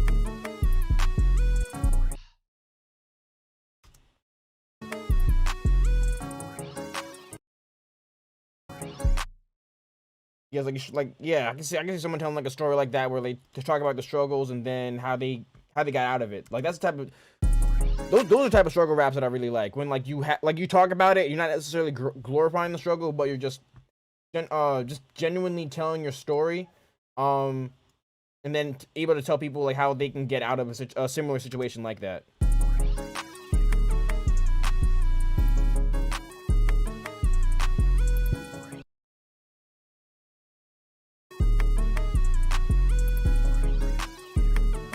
Yeah, like Nas is like, yeah, that's a perfect example.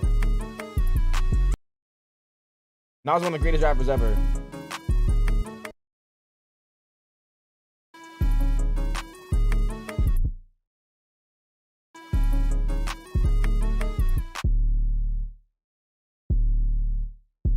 Did you get a chance to listen to Nas's newest album? Is that album crazy?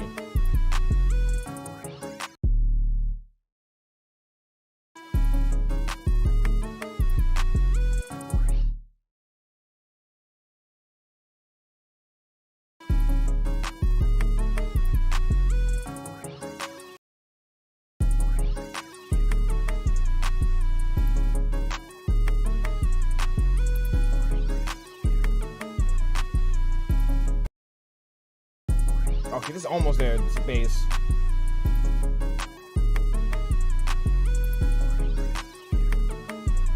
Oh, you didn't like that album? Are you serious? I definitely did not think it was trash.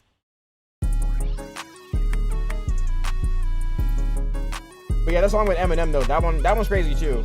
I've been wanting Nas and M to make a song together forever, and they finally did, and they came through with it. So that's awesome. But why didn't you like the album though? I definitely thought it was way far from trash. I thought it was like one of the best albums that he put out in a while.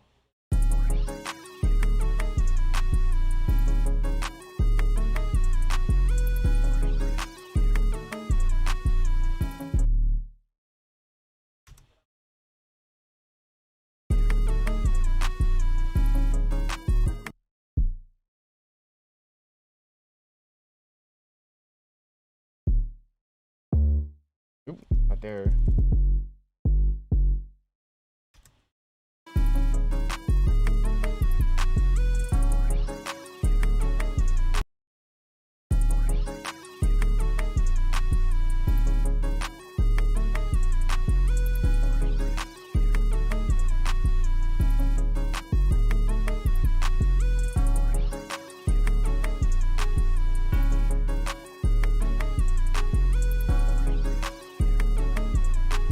It's not like him, but us. I don't know, but I like his old work, like before the beef with Jay-Z. I mean, yeah. I mean, I like the old stuff too, but like Nas, like he's one of the rappers that like there's some rappers who like been rapping for like several decades and they're like the quality of their music's degrading. I don't really see that for me. Like, I mean, it definitely changed now, which is good, but that's also why I like it. Like, it doesn't sound like he's trying.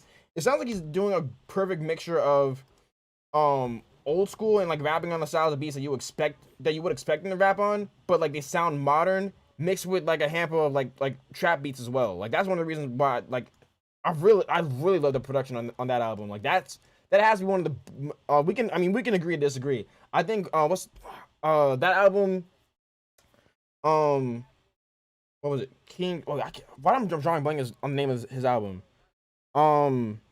King's Disease 2. Yeah. Production wise, that's easily one of the best albums of this year. Let alone his lyricism all over that album, because it doesn't sound like he's just trying to be like, say Ether was crazy, he killed Jay-Z, but Jay-Z is a legend in another way. I mean, I agree with that too, but like, yeah, King's Disease 2, production wise, that's easily one of the best albums of this year. Yeah, like it doesn't sound like he's trying to be like old and stuck in like his old sound. He sounds like he's rapping from like spitting on like 1992 beats in like 2021. Like it's a good mixture of modern production, modern sounds, but also like it still has like the old school groove to it, but it doesn't sound like old and cheesy. But I mean, we can agree to disagree. No big deal. I love that album.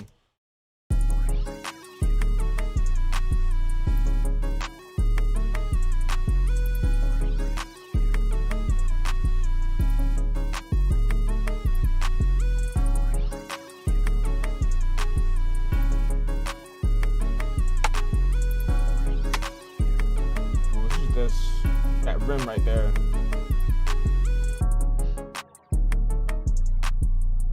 Oh, no doubt, yeah. If you haven't already, subscribe to the channel, and then you'll definitely be we'll definitely be able to see each other again. I go live every Tuesday and Thursday at 12 o'clock p.m. Eastern Standard Time.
almost there. I don't really want to add any more melodies to this. I think it has like already way it's got enough things in it to make it sound interesting. I'm just looking for maybe like 1 or 2 more percussion sounds, then we're good.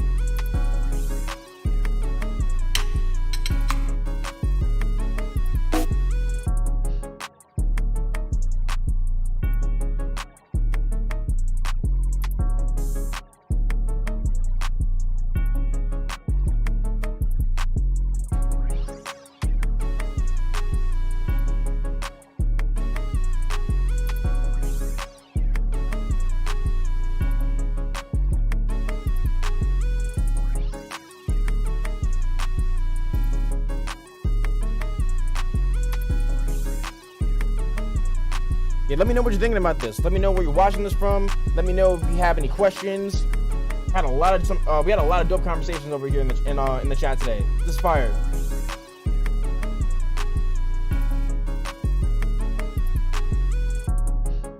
There's like 1 more percussion sound I need.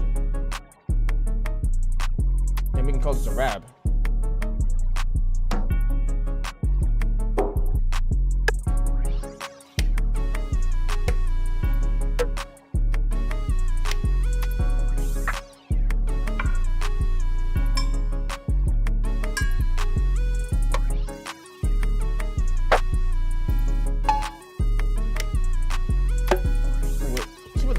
Can do.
There we go. I should have dragged one of these hi-hats over a little bit to the right. I think I hit it like a little early.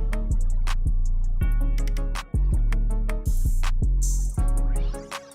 think that one, we turn down some. Cool, we're good. We're good on drums.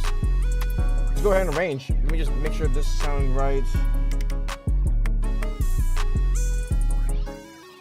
Yeah, we're good.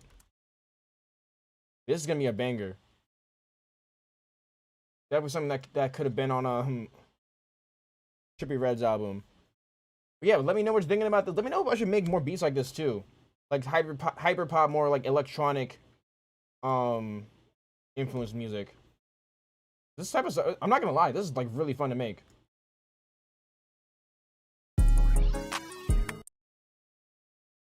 Let's go ahead and just delete all this stuff. Yeah, this is super fun to make. Not the most complex thing in the world, drum wise, but I'm like one of the skills I'm proud of for like myself is just being able to find the different pockets and stuff for percussion instruments. Go ahead and drag all this stuff out.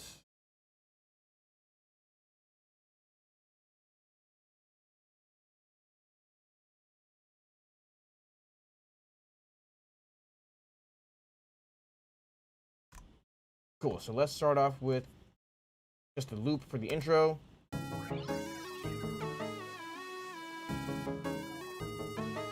Well, actually, before you even go there, let's make things easy. Let's color all these a different color.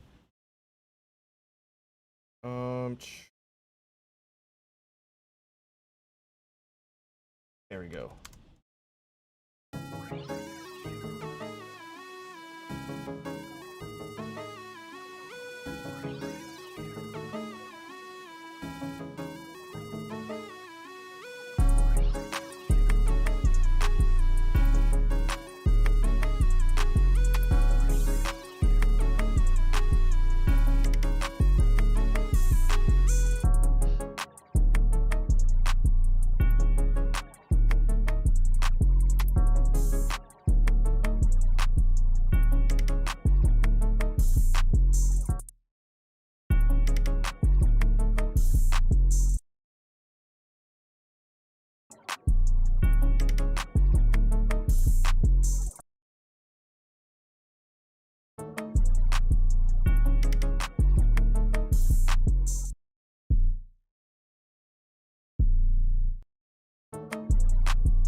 quick little change in this section right here.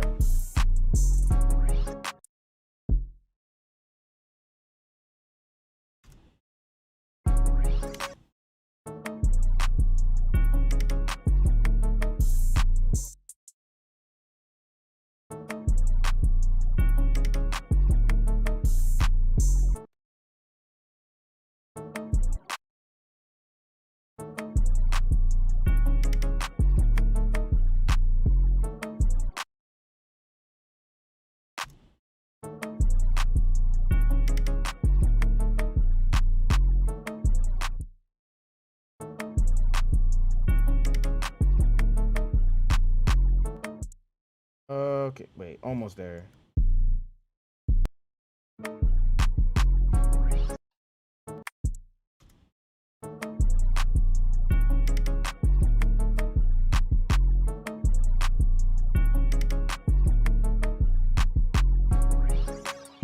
Yeah.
Come on.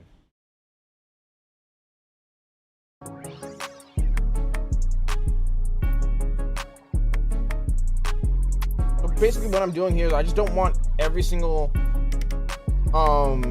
instrument to come in at once. I kind of just want the beat to like gradually build up.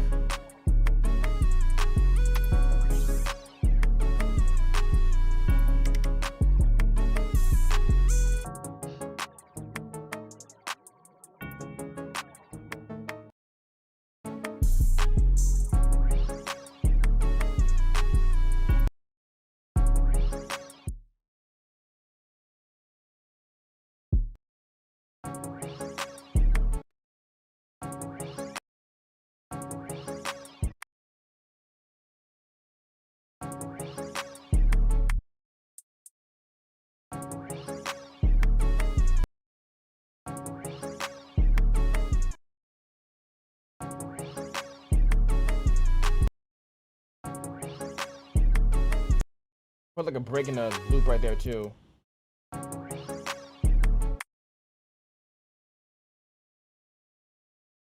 Here with that clap hits.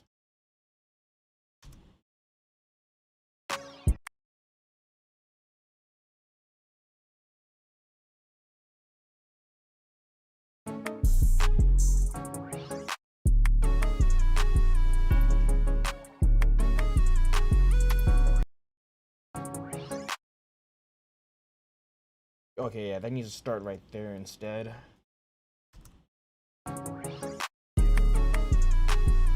There we go. There we go. There we go.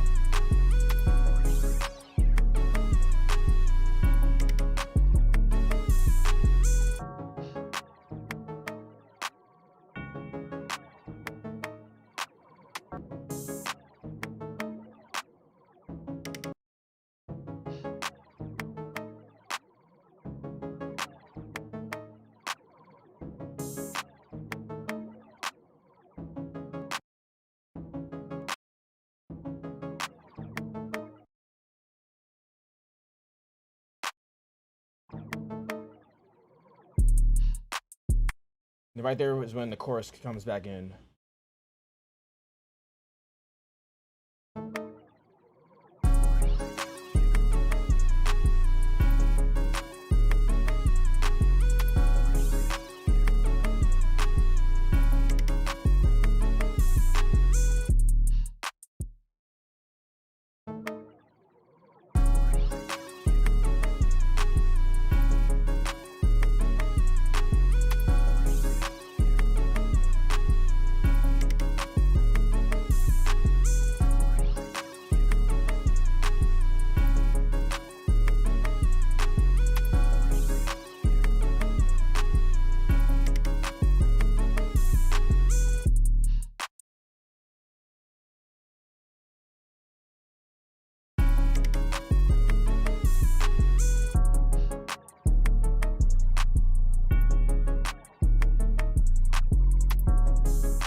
Okay, so I want to put like another break, like same one where in the beginning of verse 1a, or rather the end of this section over here in verse 1a, I want to put in a different type of break in the 808 right there. Just make this part a bit more distinct.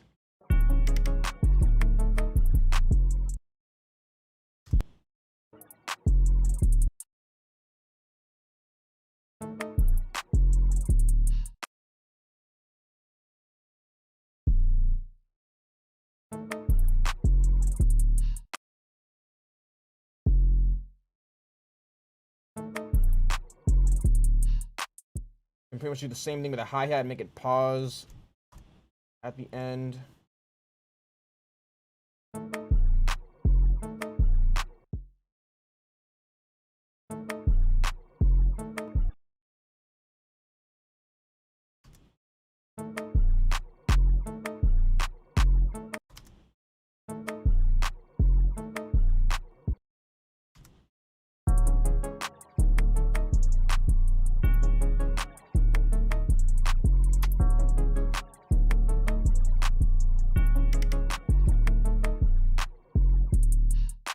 Yeah, there we go. I'm pretty much going to copy and paste the rest of it and change it up a little bit here and there.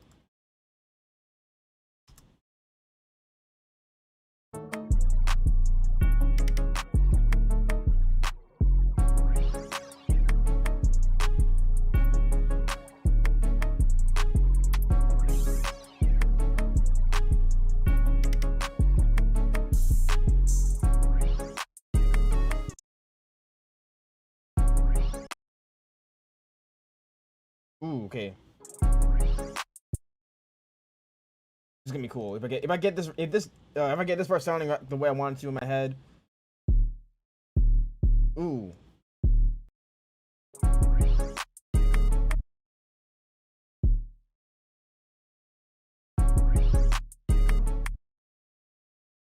It's like really simple, subtle, or yeah, simple and subtle. This could go. It's like just this one little change right here.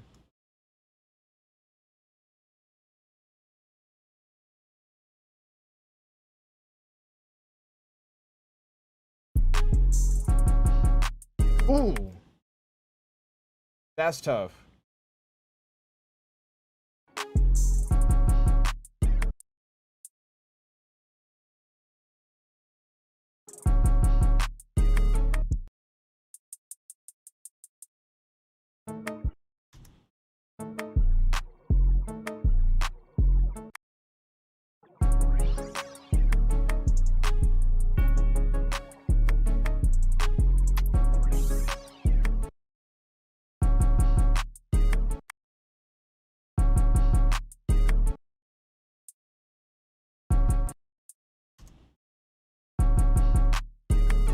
Ooh, there we go.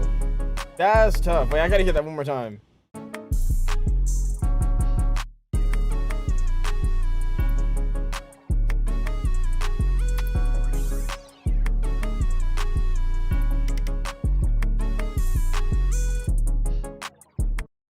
That's tough. I like that a lot. Okay, cool. Almost done with this beat. Just delete that. So this section's probably gonna be the same too.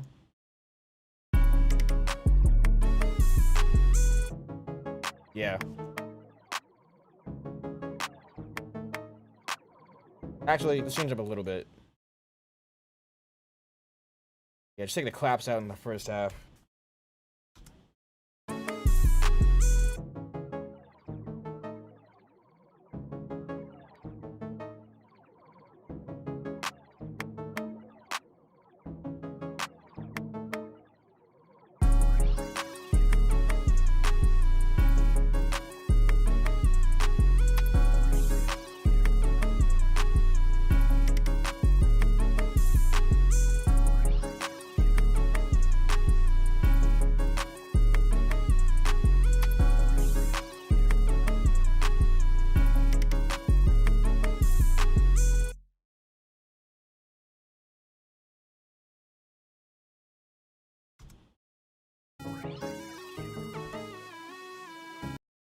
Which section? I think I actually want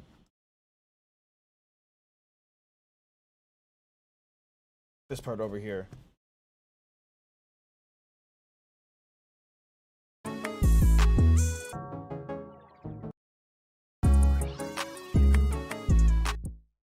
Why did this get... What the heck?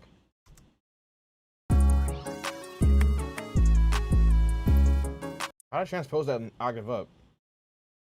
Okay, that's weird.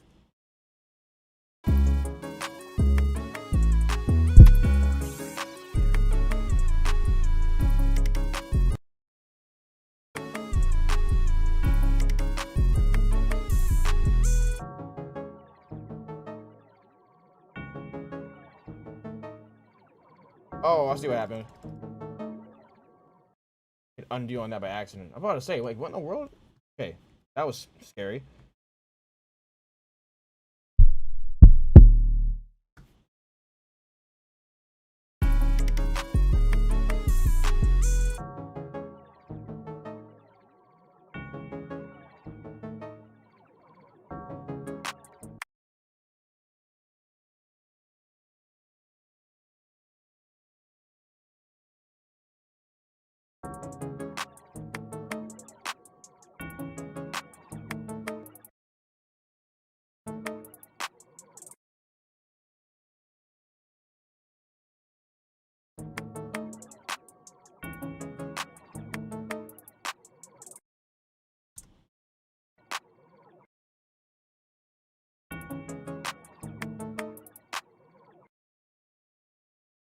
Ooh, okay, I like this. Ending it like drums like halfway through.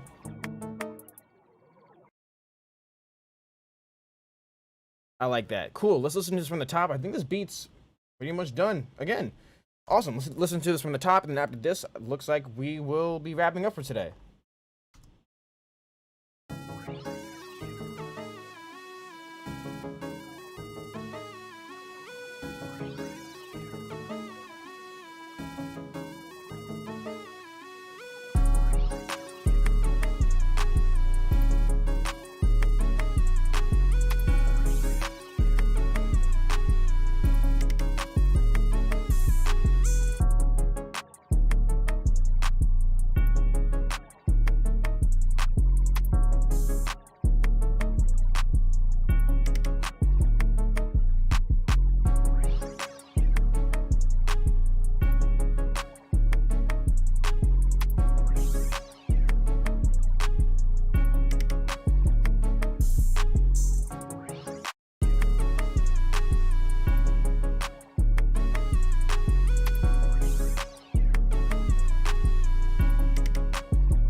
Okay, just like one change I want to hear really quick. Like maybe taking out the open hats in like the first half of the chorus.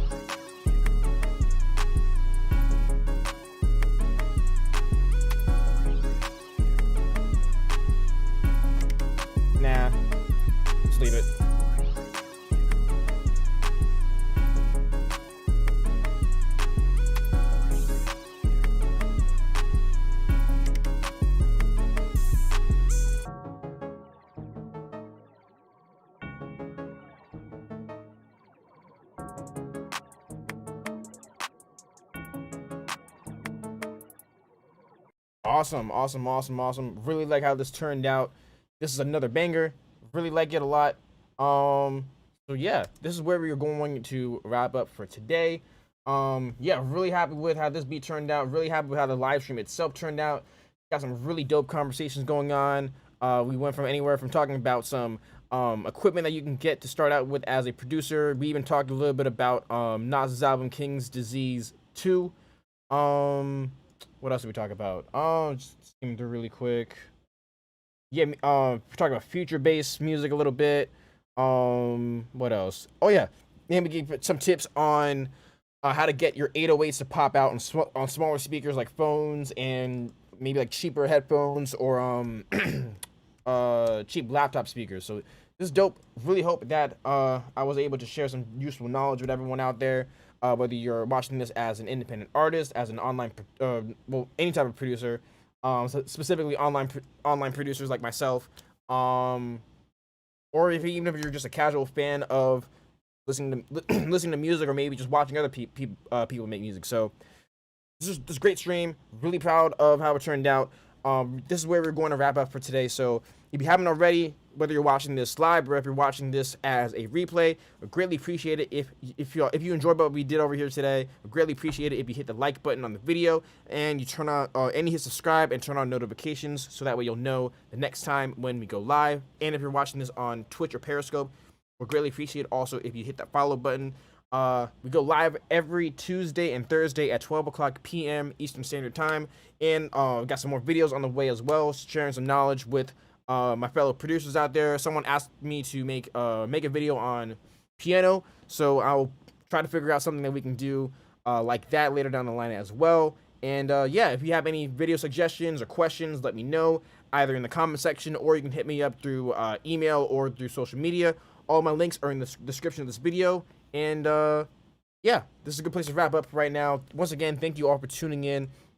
Got more videos on the way, and also we got some loop kits on the way as well for my fellow producers out there. So thank you all so much for tuning in. My name is El Marquis of El Marquis Productions. God bless.